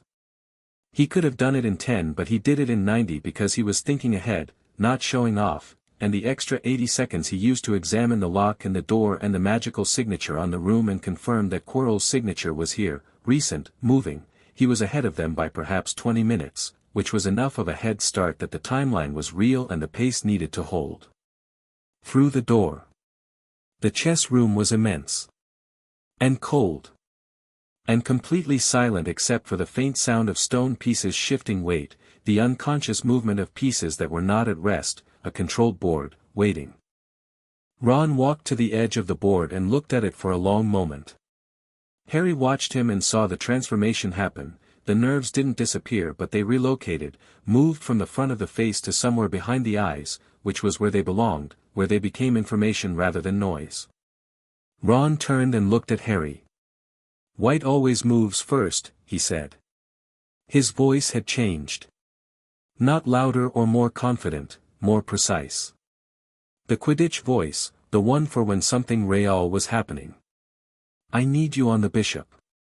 "Hermione, the rook." "I'll take the knight."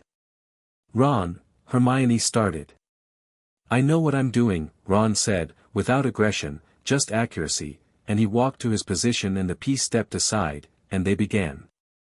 Harry played where Ron put him and did not second-guess. He understood the game well enough to follow the strategy.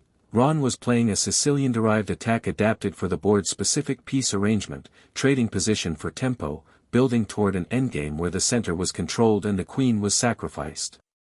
It was elegant. It was also going to require Ron to take the sacrifice personally. When it came, Ron on his knight, positioned for the necessary exchange, Harry saw it a move before it happened and said nothing because there was nothing to say that Ron didn't already know. Ron looked at the position and looked at the exit door and looked at Harry. "I'll be fine," Ron said. "I know," Harry said. "Just, go. Don't slow down because of me." "I won't," Harry said. And then, because it was true and the moment deserved truth, "You're one of the best people I know, Ron." Ron looked at him for half a second with the expression of someone surprised by something real. Then, "Go beat the thing in the turban for me." "Done," Harry said. The king toppled. They moved. The potions room was small and smelled of something burned and ancient, a line of bottles on a table, a fire blocking the forward door and a fire blocking the backward door, a roll of parchment with the riddle. Hermione read it once, read it again, and pointed at the correct bottle in the time it had taken Harry to examine the magical signatures on the room. "That one," she said. "Forward. This one," she pointed to a smaller bottle, "is enough for one person to go back through." Harry picked up the forward bottle. Hermione was looking at him with the expression she reserved for things she wanted to argue about but had decided not to. "Harry," she said. "I know," he said. "You'll tell me everything afterward." "Everything," he promised. She hesitated. Then she hugged him, quickly, fiercely, the hug of someone who was brave enough to do the genuine thing rather than the restrained thing, and let go and picked up the backward bottle and held herself composed. Harry drank the forward potion and walked through the fire. The mirror of Eriste was exactly where he'd expected it. The final room was high and cold, lit from no visible source, the floor smooth stone.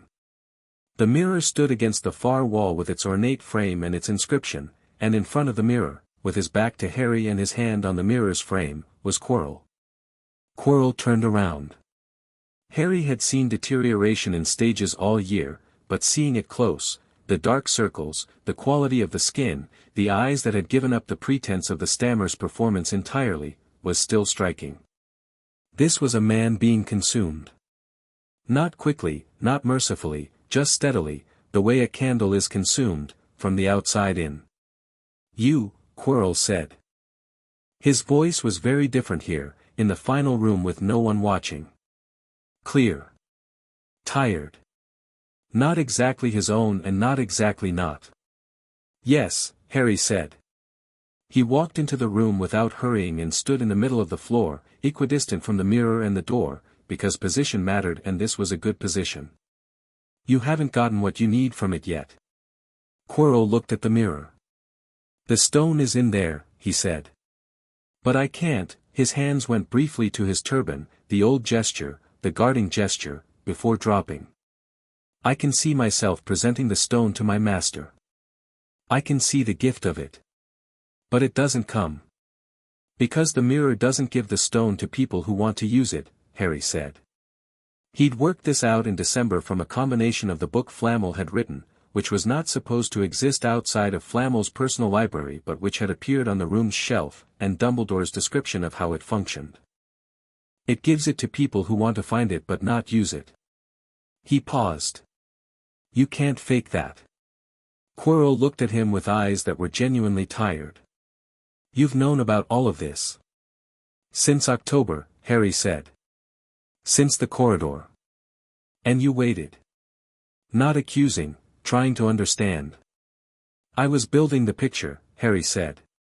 "And I was hoping," he stopped, which was unusual, because he didn't often stop in the middle of a true sentence, but this one required the care it deserved. "I was hoping you'd find a way out of the arrangement you'd made. Before it came to this." Quirrell stared at him. Something in his face moved, complicated and fast, and for a moment Harry saw the man underneath the consumption, a person who had wanted something, power or recognition or proof, and had made a terrible trade for it and had known for months that the trade was worse than the thing he'd wanted. Harry had felt that under the fear all year, not just the terror of something dark living in his skull, but the older grief of a choice he couldn't unmake. "There's no way out," Quirrell said. "There might be," Harry said. "Voldemort's a spirit without a body. He can't compel you physically, he can only persuade you that he can. The whole arrangement is built on you believing the alternative is worse." The cold presence in the turban flared.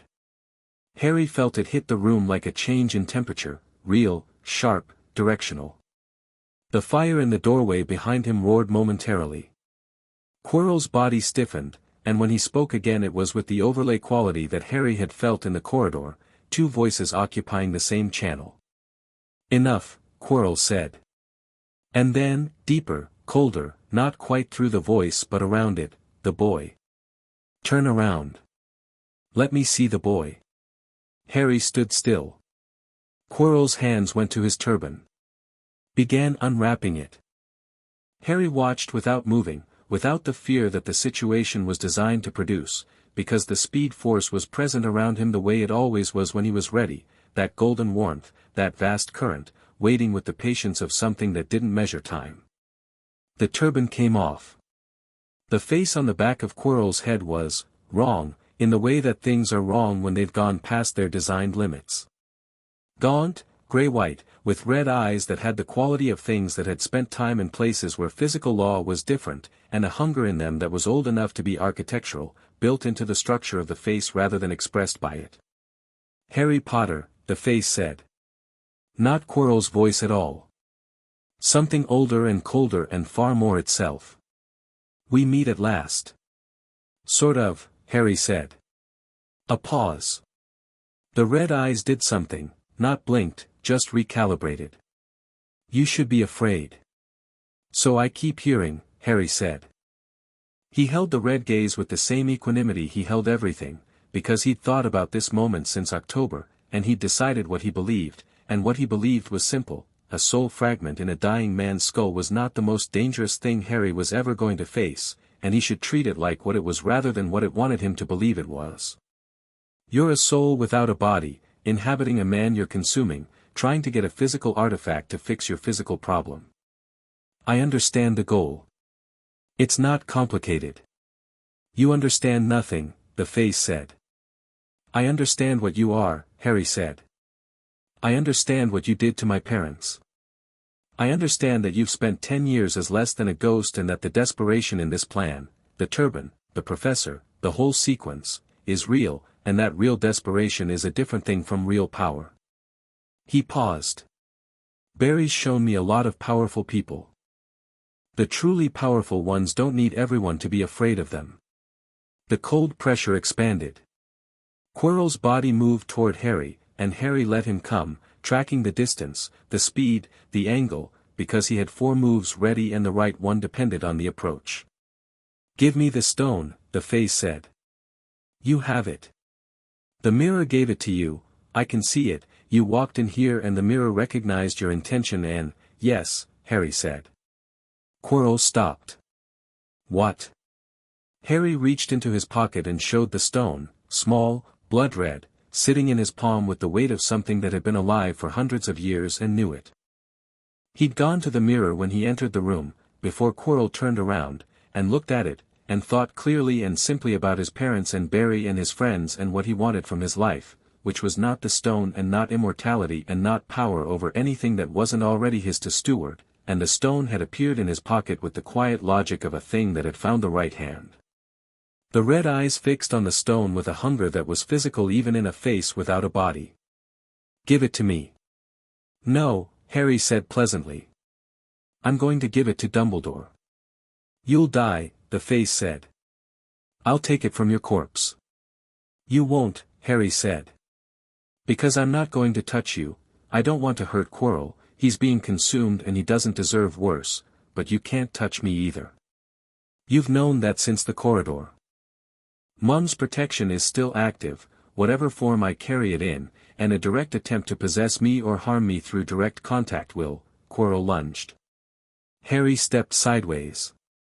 Not fast, not the full speed force expression, just the reflexive lateral movement of someone who has been training for 5 years with a man who moves at the speed of lightning and has simply internalized the principle that you don't stand in the path of incoming force.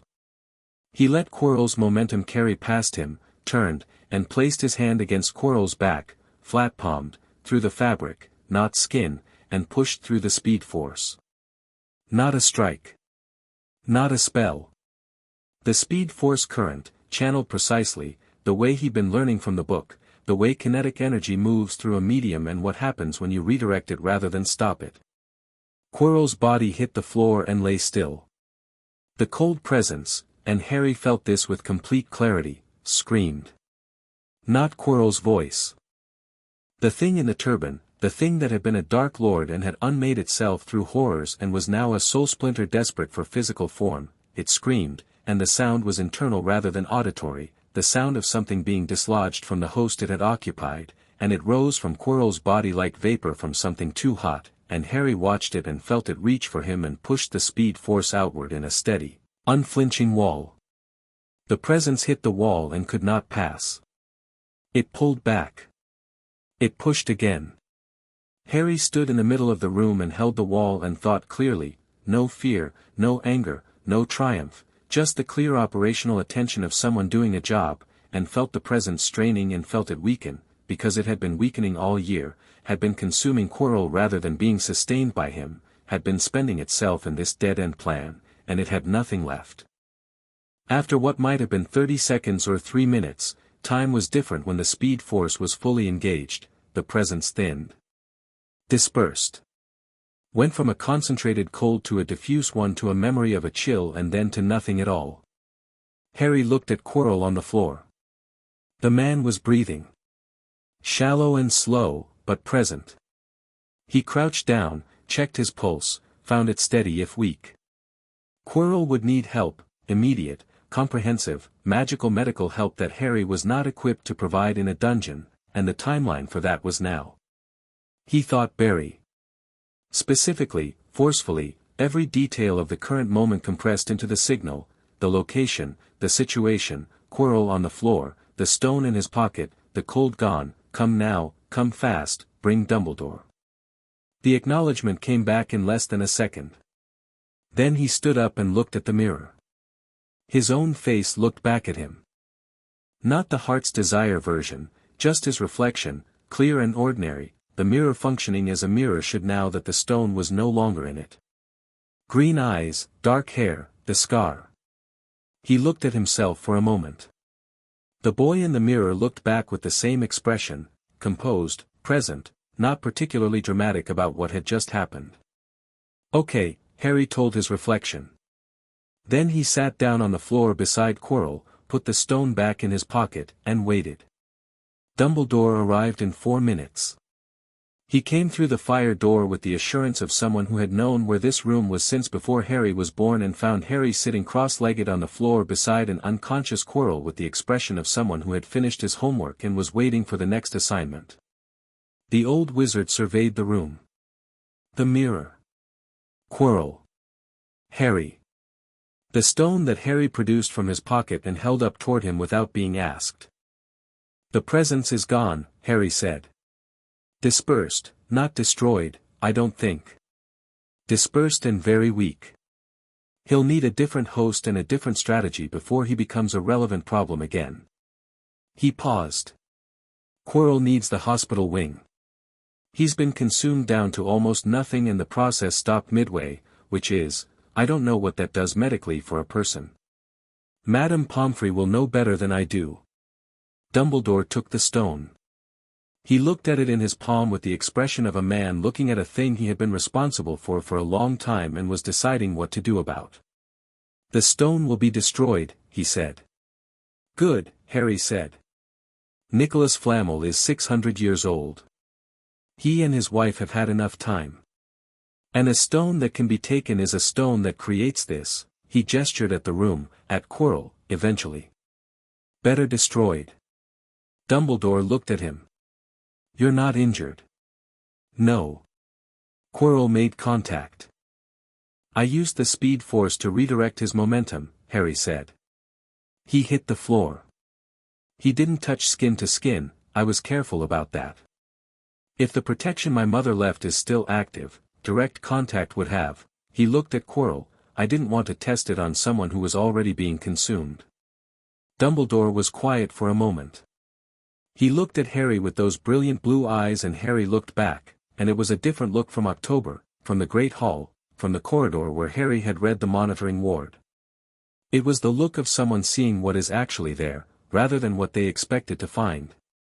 You showed him mercy, Dumbledore said. I showed him precision, Harry said.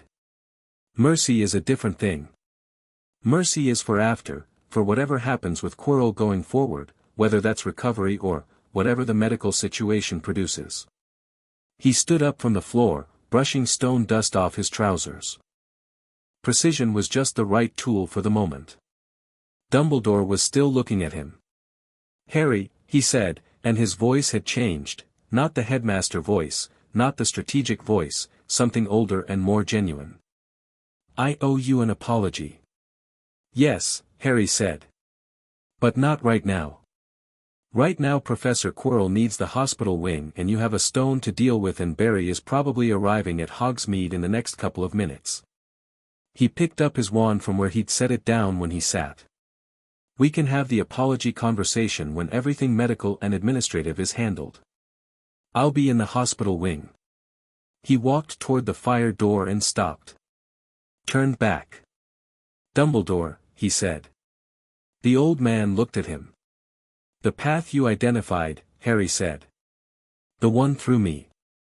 I've been thinking about it since you told me. He held the old wizard's gaze steadily. I'm not accepting that it ends the way you think it ends.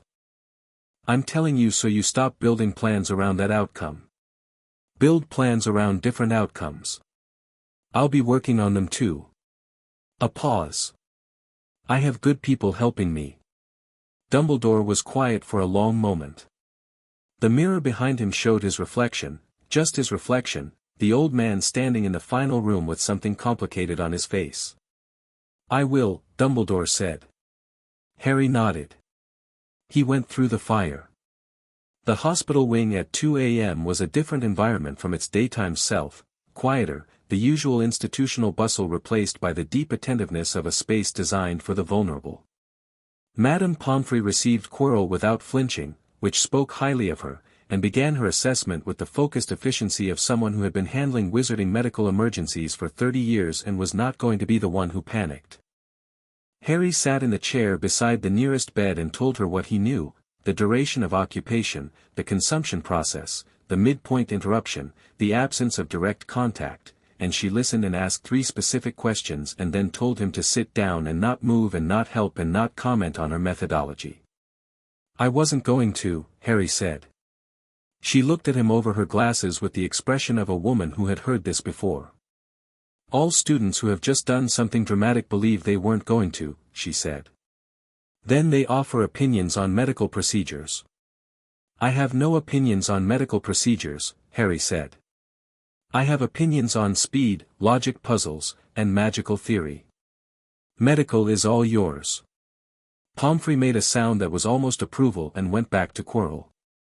Ron and Hermione arrived 20 minutes later, having made their way back through the sequence once the obstacles had settled, the keys dispersed, the chess room reset, the devil's snare quiet. They came through the hospital wing door looking like people who had been through something and had processed most of it on the way, and Hermione went immediately to the adjacent bed and sat down and looked at Harry with the specific expression of tell me everything compressed into one look. Harry told them everything. He told them in the same tone he used for everything important, direct, complete, no embellishment. The room, Quirrell, the face on the back of the turban, the confrontation. The stone. The speed force wall. The dispersal. Dumbledore arriving. He told them everything. When he finished, Ron said, the face was on the back of the turban. Yes. All year. Yes. Ron sat with this for a moment. That's disgusting, he said. That's genuinely disgusting. Hermione looked like she was deciding between Ron and actual agreement and settled on actual agreement. It really is, she said.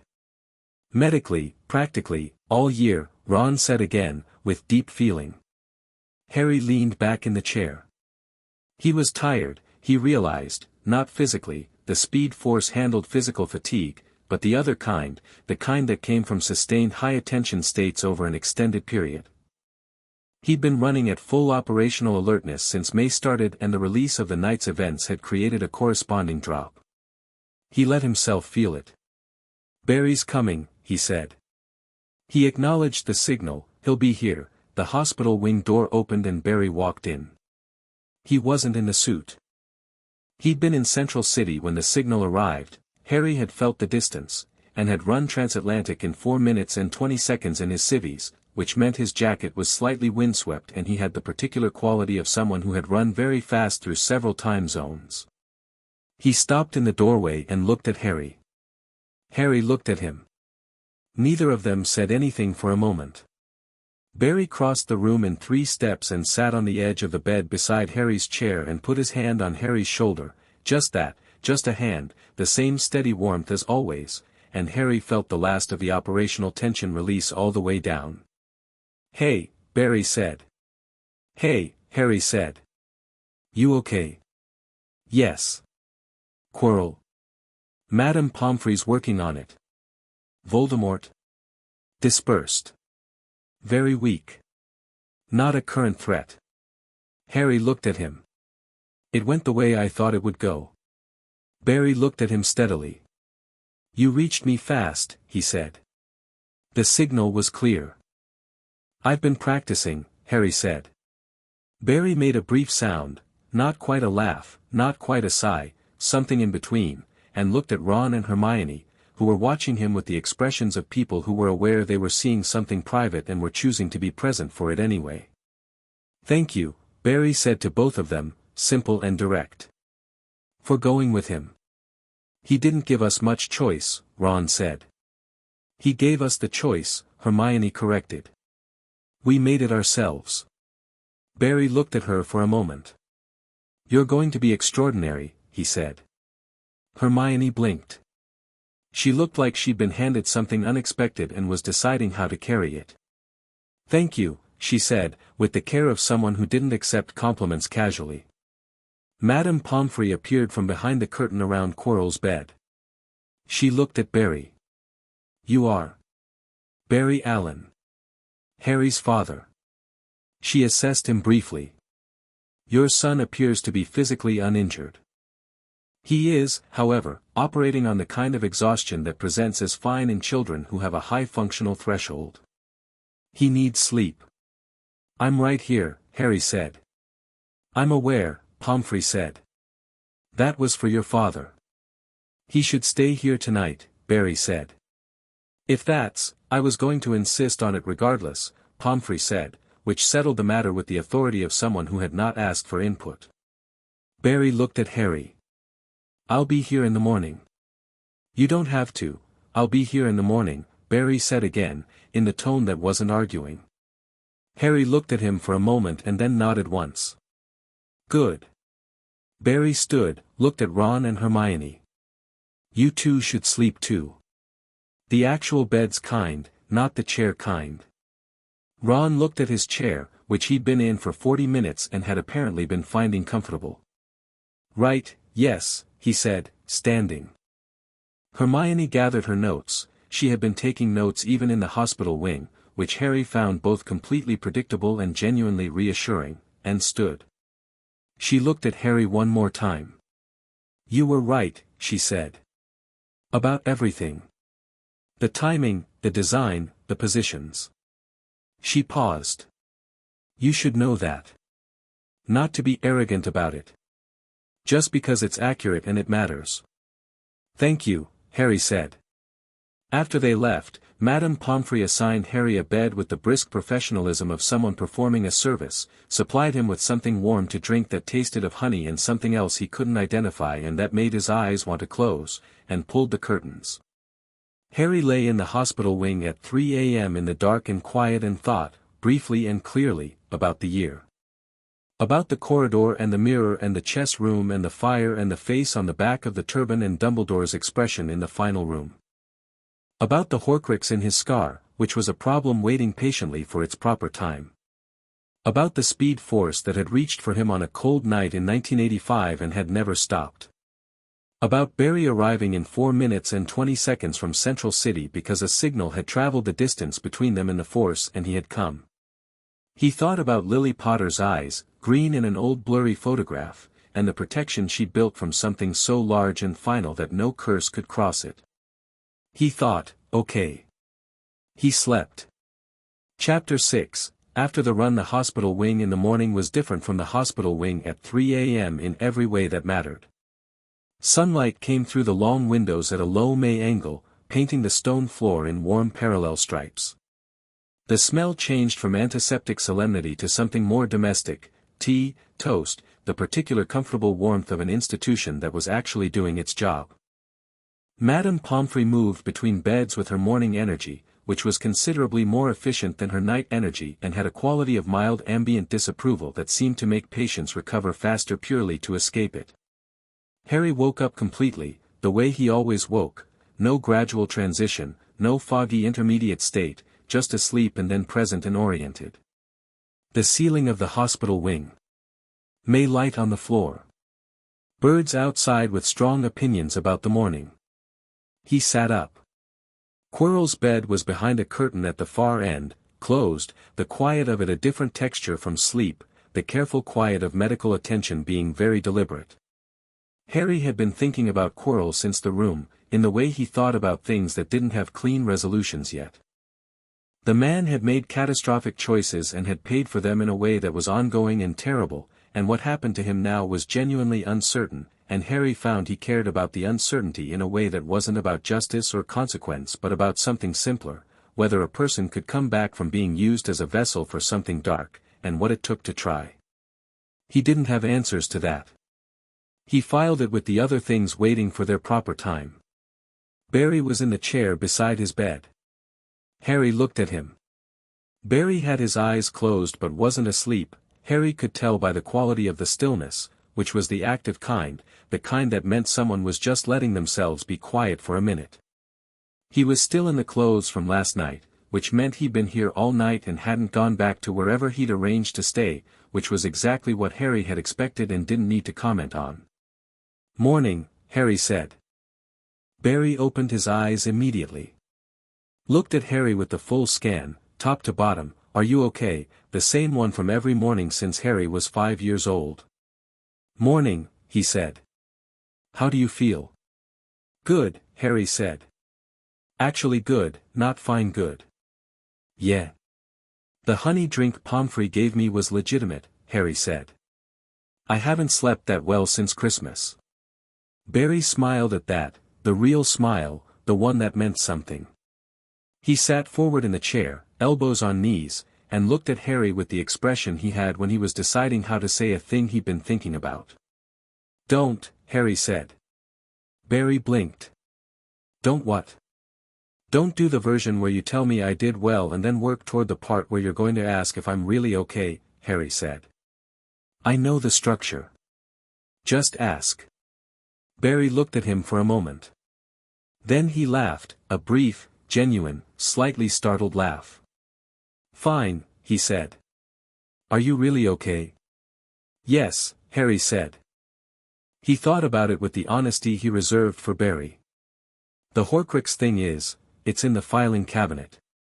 I'm not ignoring it, it's just not where my attention is right now because it's not a right now problem. The Quirrell thing is," he paused, "I keep thinking about him. Not with guilt. I don't think I did anything wrong. But I keep wondering what happens to a person after something like that." "That's a reasonable thing to keep thinking about," Barry said. "Is it?" "Yeah. It means you understand that outcomes aren't the whole story." He held Harry's gaze. "Caring about what happens to Quirrell afterward isn't weakness. It's just, accurate. He's a person. What happened to him was terrible, partly by his own choice and partly not, and that deserves some thought." Harry nodded. "Do you think he'll recover?" I don't know enough about magical medicine to say, Barry said honestly. But Pomfrey is, from what I can tell, she's excellent. And the thing is gone from him now. That's not nothing. No, Harry agreed. It's not nothing. A comfortable quiet settled between them, the kind they'd had since Harry was small enough to fit into Barry's jacket, the quiet of two people who had enough history together that silence didn't need to be filled. Outside the birds were still arguing about the morning with great conviction. I talked to Dumbledore, Barry said. Last night, after you were asleep. Harry looked at him. And I said the things I've been wanting to say to him since March, Barry said. He said it simply, without drama. About the doorstep. About the plan. About what it means to design a situation around a child and call it protection. How did that go? Barry considered. He listened, he said. More than I expected. He didn't defend himself much. I think, he paused, I think that conversation you had with him in March actually moved something. He was different last night from how I expected him to be. He told me he'd build plans around different outcomes, Harry said. Yeah, Barry said. I think he means that. A beat. I don't fully trust him yet. Neither do I, Harry said. But I think the distinction between trusting him and working with him is one I can manage. He paused. He's not going to stop being who he is. He's going to keep seeing the board and wanting to move pieces on it. The difference is now he knows I know what he's doing, which changes the dynamic. Chess metaphors, Barry said. Ron's influence, Harry said. Barry laughed again, more fully this time, and leaned back in the chair. He looked at the ceiling for a moment, the comfortable sprawl of someone allowing themselves to be relieved. Ron and Hermione are good, he said. Yes, Harry agreed. Yes. Both of them. Ron on the chess set, Barry said. That was your read. That was accurate, Harry said. He knew the board as well as McGonagall did. Better in one specific way, he was willing to give up more than she designed the set to require. He went further than the sacrifice she built into it. Because he was willing to lose more, Barry said. Because he trusted that I'd make the sacrifice mean something, Harry said. That's different. Barry was quiet for a moment. That's a lot of trust, he said. Yes, Harry said. I know. Pomfrey discharged Harry at 9 with instructions that he should eat a proper breakfast, she said proper with emphasis, which meant she'd assessed his diet at some point and formed opinions, and rest, which she also said with emphasis, which meant she didn't believe he would and was stating it for the record. She did not discharge him without a brief private exchange about Quirrell, conducted over Harry's head in the way medical professionals conducted exchanges over patients who were present and listening. She told Barry, in the careful language of someone who was being precise about uncertainty, that the damage was extensive but that the absence of the occupying presence created a genuine possibility of recovery, that it would be long and would require monitoring, and that she had already sent word to St. Mungo's for specialist consultation. She said it with the focused care of someone doing the work because the work mattered, not because the outcome was certain. Harry listened and said nothing and was glad for the careful people in the world. They went to breakfast. The Great Hall at 9 on a Thursday in late May had a different population from the full house meals, later risers, people with free mornings, the specific cluster of students who ate breakfast as a social event rather than a necessary function. Fred and George were at the Gryffindor table with a collection of items that were clearly being tested under the cover of normal breakfast activities. Percy was reading a letter that appeared to have good news in it, given his expression. The Hufflepuff table had a sustained low-level laughing situation happening that nobody from the outside could fully account for. Harry and Barry sat down at the Gryffindor table. Ron appeared 30 seconds later, with the perfectly timed entrance of someone who had been watching from the doorway and had decided the coast was clear. He sat across from Harry and filled his plate with the decisive energy of someone who had earned his breakfast through legitimate hardship. Hermione's still sleeping, Ron said. She was up until 4 writing everything down. That's Hermione, Harry said. She'll want a full debrief, Ron said. She's going to ask you to go through the whole thing again in sequence and she's going to have questions.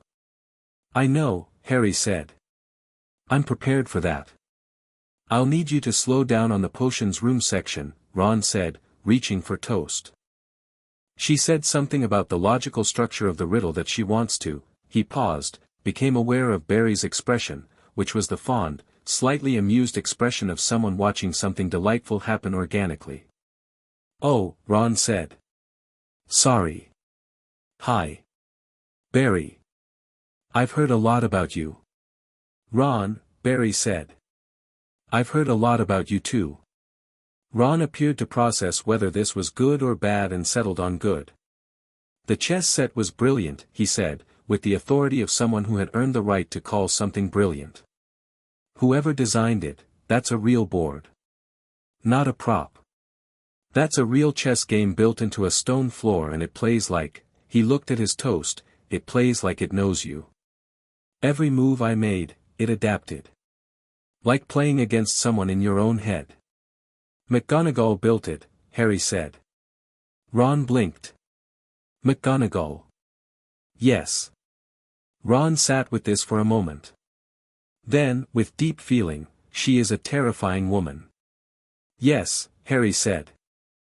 I say that with complete respect. I know.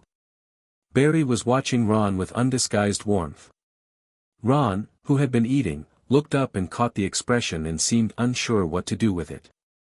What? Nothing, Barry said. Just, Harry told me you trusted him. With the chess. That you made the sacrifice because you trusted him to make it mean something. A pause. That's a real thing. I want you to know that's a real thing. Ron looked at his plate. His ears went the predictable color. He would have done the same for me, he said, which was not a deflection but was Ron's specific idiom for receiving something real, turn it outward, make it mutual, because individual praise made him uncomfortable but shared recognition sat fine. Yeah, Barry said. He would have. Neville found Harry on the grounds after breakfast, in the patch of garden near the greenhouses that he'd claimed as thinking territory months ago and that the rest of the castle had apparently tacitly respected. He was deadheading some of the flowering plants that bordered the path with the absent focus of someone whose hands knew the work without instruction. He looked up when Harry approached. You're okay, he said. Yes, Harry said. The devil's snare was perfect, by the way. The way you read the cut vine, that was the thing that kept us moving. Neville shook his head slightly. I knew the plant. That was the thing, Harry said. Knowing the plant was what mattered in that room, and you knew it better than anyone else who could have been there. He sat on the garden wall. How are you? Neville looked at the flowers in his hands. I've been thinking, he said slowly. About what you said. About why you wanted me there. He set the flowers down. I think, I spent a long time waiting to be good at something that other people already valued. Magic like my dad, or practical intelligence like my grandmother wanted, or, he stopped and started again. And you looked at what I actually was and said that's exactly what's needed. Not as a consolation prize. He looked at Harry. That's the first time anyone's done that. Harry thought about what to say and decided that the right answer was the simple one. It won't be the last, he said. You're going to find that the things you're good at matter more and more as the work gets harder. The plants, the detail reading, the steadiness, those are rarer than spell power. Most people can learn spells. Almost nobody has your patience with living things. Neville looked at him with the expression of someone deciding whether to trust something that felt too good to be true. Then, you really don't say things you don't mean. It's a waste of time, Harry said. My grandmother says kind things sometimes and they feel hollow, Neville said. This doesn't feel hollow. He picked up the flowers again, resumed the deadheading with those careful, precise hands. Whatever comes next year, and I know it's not over, I could tell from everything you weren't saying all term that this is the beginning of something longer. It is, Harry said. I want to be useful in it, Neville said. Not just the devil's snare section. Properly useful. Harry looked at him. You already are, he said. And yes. Next year. The work continues. He paused. You might want to talk to Professor Sprout about your Mandrake notes before term ends. Neville made a complicated face. You keep saying that. It keeps being good advice, Harry said. Neville sighed in a way that meant he was going to do it. The end-of-year feast happened on a Friday evening with the usual production values, the house point totals revealed, the tables running their house colors, the spectacular food appearing from nowhere while conversation ran at the volume of a place full of people who were relieved that the year was over and were expressing the relief in real time. Gryffindor won the House Cup. The point adjustment for Harry, Ron, Hermione, and Neville's various contributions to the removal of a Dark Lord from the school grounds was delivered by Dumbledore with the particular quality he had for significant announcements, the pause before the numbers, the slight forward lean of the hall, the collective reaction when the totals shifted and the green decorations became gold and the Gryffindor table became temporarily deafening. Harry sat in the middle of it and felt the warmth of it and ate an enormous amount of food and talked to Ron about chess variants and talked to Hermione about the speed force theory she'd been developing independently from his notes and talked to Fred and George about the broom modification that George had done in November and whether there were systematic applications. He talked to Neville, who was sitting across from him, and halfway through the main course Neville said, very quietly under the noise of the hall, I talked to Professor Sprout this afternoon. Harry looked at him. And she read the notes for 20 minutes without saying anything, Neville said. He looked like someone who had walked off a ledge and landed somewhere unexpected and was still processing the altitude. And then she said they were the most thorough practical observations she'd seen from a student in her career and asked if I'd be willing to have them incorporated into her teaching materials next year. Harry said nothing for a moment. He let the information sit. She also said, Neville continued, his voice doing a complicated thing, that my father was good at herbology too. She taught him. And she said the practical instinct was clearly genetic but that I'd developed it past where he was at the same age. He looked at his plate. She's the only teacher who's ever mentioned him to me like he was a person. Not a hero. Just a person who was good at something. Harry thought about James Potter in old blurry photographs, about what it felt like to know someone through other people's versions of them, about the specific loneliness of a legacy that was given to you before you were old enough to choose it. Good, Harry said. And then, more quietly, he would be proud of you. Not the way your grandmother means that phrase. The actual version. Neville looked at him. He didn't say anything, and he didn't need to, and Harry returned to his food, and the feast carried on around them with its noise and its warmth and its accumulated years' worth of everything that had happened, and the candles floated and the ceiling showed the May evening sky going gold, and Dumbledore at the high table caught Harry's eye once across the hall and inclined his head, not the headmaster gesture, not the strategic acknowledgement, just the small true nod of one person. Recognizing another, and Harry returned it, and that was enough. Barry came to the station. He operated to Hogsmeade that morning and walked up to the castle with the easy long-legged stride he had when he wasn't in a hurry, and found Harry in the entrance hall with his trunk and Hedwig's cage and the particular organized readiness of someone who had packed the night before. They walked to the carriages together, Barry looking at the Thestrals with politely concealed curiosity, because he could see them and had since his mother died, but hadn't encountered the specific variety before, and rode down to the station in the comfortable quiet they had for mornings. On the platform, the express steamed gently in the early June sun, the scarlet paint vivid against the grey stone of the station and the green hills beyond. Students moved around them with trunks and owls and cats and the chaotic organization of a large departure, parents and older siblings waiting at various points with the patient energy of people who had done this before. Ron was with his family, the Weasley parents and Ginny, who was going to be a first-year next term and who had spotted Harry immediately and was in the process of attempting to be subtle about it, which was not her strongest skill. Molly Weasley swept Harry into an embrace that was brief and comprehensive and didn't require any setup, the hug of someone who had decided months ago that Harry Allen was in the category of people she was going to feed and hug at every opportunity and was simply implementing that decision. Harry returned it without self-consciousness and shook Arthur Weasley's hand and received Arthur's particular delight, the delight of a man who found everything genuinely interesting and found Barry Allen, once introduced, extremely interesting. A forensic scientist, Arthur said, to Barry, with the contained enthusiasm of someone who wanted to ask about 40 things and was rationing himself. And the Flash, which is a speed-based, using kinetic energy as the, yes, Barry said, with the warm patience he had for this category of conversation. Remarkable, Arthur said. Simply, we hear about you on our end, you know, through various channels, the magical monitoring network occasionally picks up, and the science of it, the physics, Barry would love to explain it, Harry told Ron quietly. He genuinely loves explaining it. Ron watched his father and Barry fall into conversation with the speed of two people who had found each other's frequency immediately. Your dad is going to be here for an hour, Ron said. At least, Harry said. They stood together in the comfortable way they stood together now, not filling silence, just occupying the same space. The express gave a preliminary whistle that was more advisory than urgent.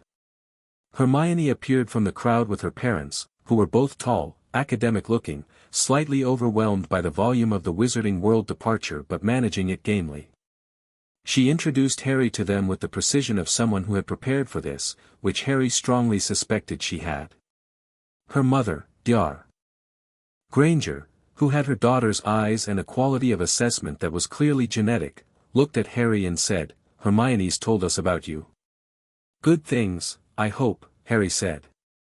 Mostly observations, Dr. Granger said, with the dry warmth of a woman who knew her daughter well. She describes you as, let me get this right, operationally extraordinary but occasionally frustrating because he knows things by instinct that take me a week to derive through methodology. Harry looked at Hermione. Hermione looked like she had not intended that to be quoted directly. That's accurate, Harry said. She also said, Dr. Granger continued, that she considers you a genuine intellectual peer, which she has never said about anyone else her age. I wanted to meet the person that sentence applied to. Harry looked at Hermione again. Her expression had gone from embarrassed to something more complex, the expression of someone who had been seen accurately and was still deciding how to feel about it. The derivation through methodology is more rigorous than the instinct, Harry said to Dr. Granger. My instinct skips steps. Hers doesn't. Mine could be wrong and I might not know it. Hers can be verified. In the long run, her approach is more reliable. He paused. I learn from watching her work.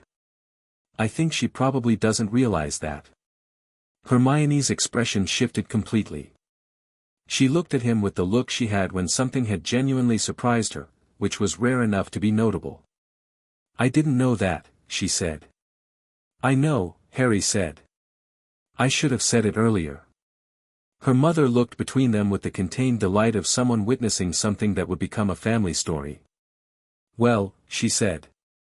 It's very nice to meet you, Harry. The compartment on the way back was the four of them, Harry, Ron, Hermione, Neville, and it had the different quality of return journeys, which are never quite the same as departure journeys because the people in them are not the same people who left. Outside the window Scotland gave way to England in its slow roll of landscape, the hills flattening, the sky widening, the light changing as the day moved.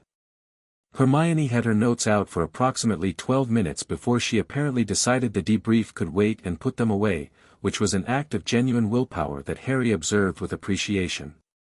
Ron had a chess set out, not against anyone, just running combinations, his hands moving the pieces with the absent assurance of someone whose hands knew the shapes better than his conscious mind needed to. He was thinking about something else while his hands worked, and after a while he said, without looking up, what do you think happens next year? Harry thought about it honestly. Voldemort finds a new approach, he said. He's dispersed and weak but he's not gone. He'll need time, probably more than a year, but he'll find something. There are people still loyal to him, still waiting. The Malfoys, Ron said. Among others, Harry said.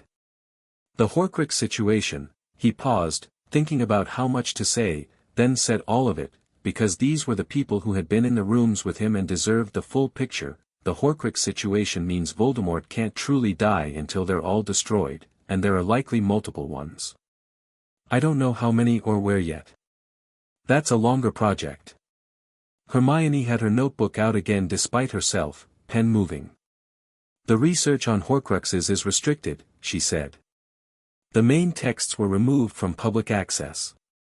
I tried to find them in the library and Pants told me they're in the restricted section under a secondary lock. I know where one of the copies is, Harry said. I'll deal with that over summer. In the room, Ron said. Not a question. Probably, Harry said. The room's been anticipating what I need since February. I trust it. Neville was looking at the window with the thoughtful expression he had when he was processing.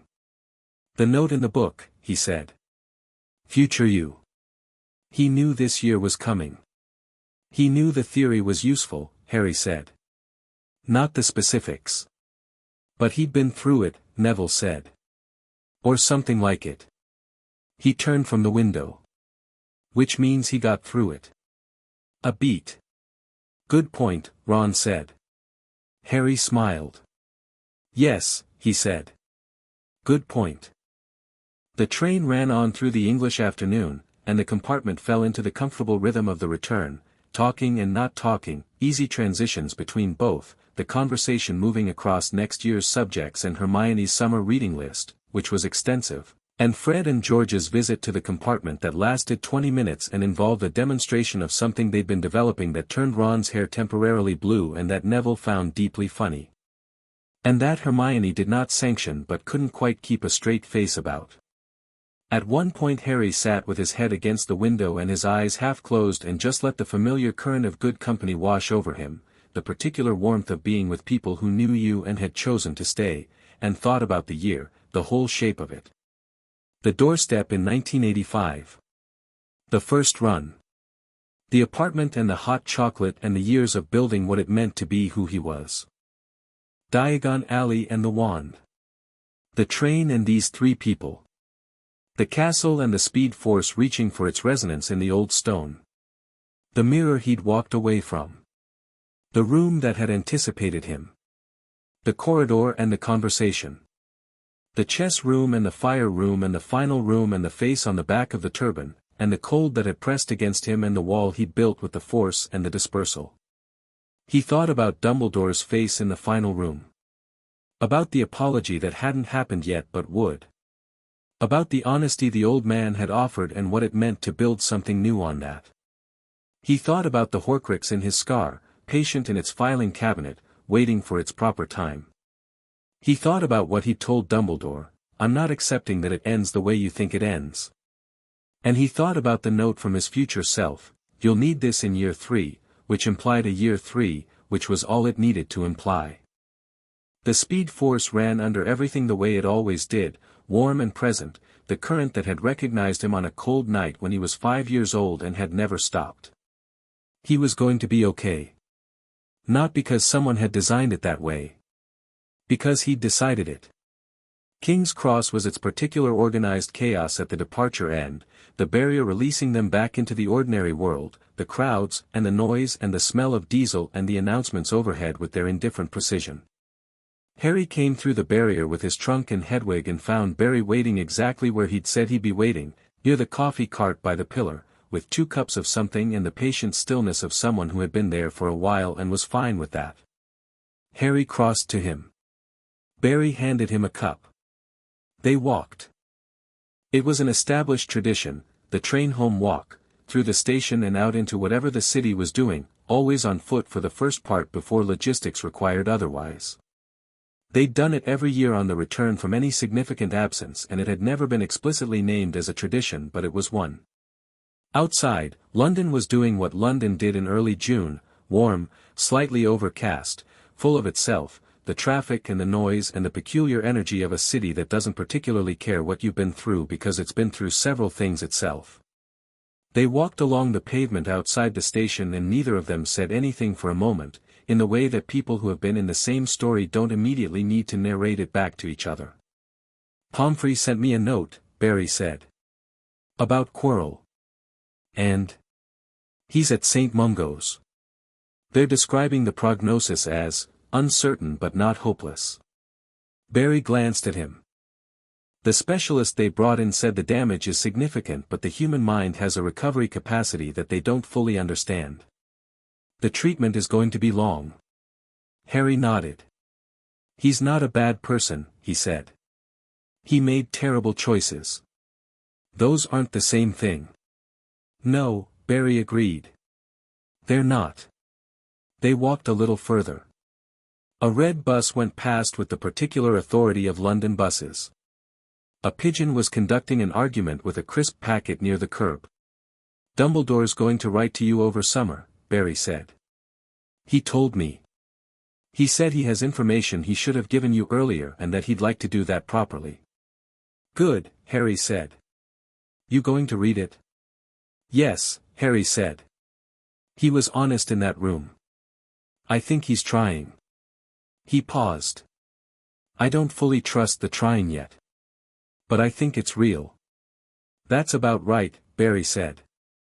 Another pause. The Thames was visible between buildings to the south, grey and bright and moving. The Horcrux, Barry said. Not yet, Harry said. It's filed. I know. But eventually. Eventually, Harry agreed. We'll deal with it when we know enough to deal with it properly. Rushing it would be worse than waiting. You sound like me, Barry said. You sound like me, Harry said. I don't know who started it. Barry made the sound that was between a laugh and a sigh. They turned a corner and the Thames opened up properly, the embankment, the broad grey water, the bridges. They stopped, both of them, at the same moment and without discussion, at the embankment railing, and looked at the river. Good year, Barry said. Harry thought about that with the seriousness it deserved. A dark presence dispersed. 3 obstacles navigated by 3 people who were exactly who they needed to be. A mirror walked away from. A room that anticipated him. Dumbledore seen clearly and not hated for it. Ron and Hermione and Neville, who were going to be extraordinary, each in their specific ways. A Horcrux in his scar that was a problem for later.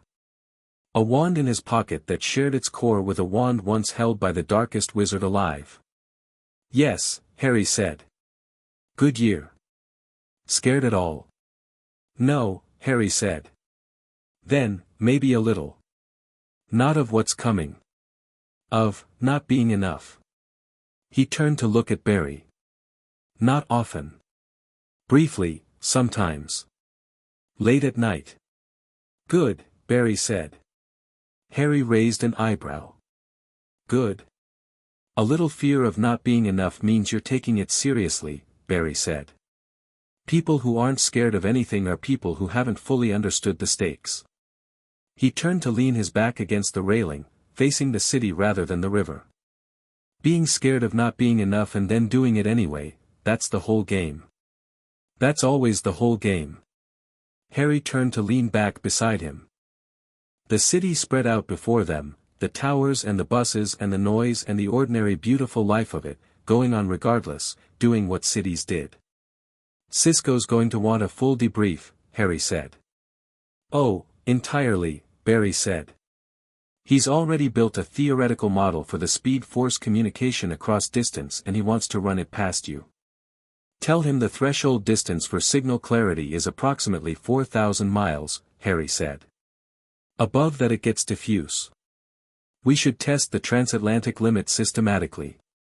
Barry made a note on his phone with the quick focused efficiency of someone filing something important. Caitlin wants you to come in for a physical in the next 2 weeks, he said. She's been tracking your speed-force integration quarterly and she's seeing something in the last readout she wants to understand. Good something or concerning something? She said, and this is a direct quote, the integration pattern is doing something I haven't got a framework for and I'd like to build the framework before I describe it as anything. That's Caitlin for interesting, Harry said. That's Caitlin for interesting, Barry agreed. A river boat went past on the Thames, low and purposeful. Gulls argued overhead. Someone nearby was eating chips and making the specific noises of someone who was very satisfied about it. Harry looked at the city, and felt the speed force running under everything, and thought about next year, the knowledge that it wasn't over, that it was the beginning of something that stretched forward into years he couldn't see clearly yet, that there were Horcruxes and loyal Death Eaters and Voldemort finding his next approach and all the things that waited in the filing cabinet for their proper time. And he felt, not overwhelmed by it. Not afraid of it. Just ready. The specific readiness of someone who knows the terrain they're entering and knows who's beside them and knows the quality of their own capability and has nothing to prove and nothing to hide and nothing to apologize for. "Barry," he said. "Yeah. Can we run?" Barry pushed off the railing. He was already grinning, the grin Harry had seen on the night they'd run home from the county clerk's office with the adoption papers, the grin of someone for whom joy and velocity were the same thing. "Obviously," Barry said. "Full speed?" Harry said. "You sure?" "Central City is, I know how far it is," Harry said. He was already moving, already feeling the speed force rise, already feeling the golden current that had recognized him at 5 years old on a cold November doorstep and had never stopped. He glanced at Barry, his dad, who had crouched down on a cold step and offered his hand and said, "We can run," like it was the most natural thing in the world, because it was. Full speed. "I want to see the Atlantic." Barry looked at him for a half-second with the expression Harry knew best of all, the one that had no name in any language because it was specific to this, to them, to whatever this particular relationship had made out of a coincidence and a speed force pull on a November night in 1985. Then Barry ran. Harry ran beside him. London blurred into light and speed and was behind them, and then England was behind them, and the sea opened up grey and enormous, and then the speed force lifted them both above the water, gold-lit and warm, the current vast and present and ancient, and Harry ran at full capacity for the first time since the night of the obstacles and felt himself open up completely, felt the magic and the speed braid together, the two systems braided in him since he was 1 year old, the thing that had no ceiling he'd yet found, the thing that was fully and only and completely his. The Atlantic spread below them, and the sun was angling toward the west, and Barry was a streak of gold and red beside him, and Harry laughed, wide and unguarded and real, the laugh he only laughed when he was genuinely free, and the speed force carried it. They ran.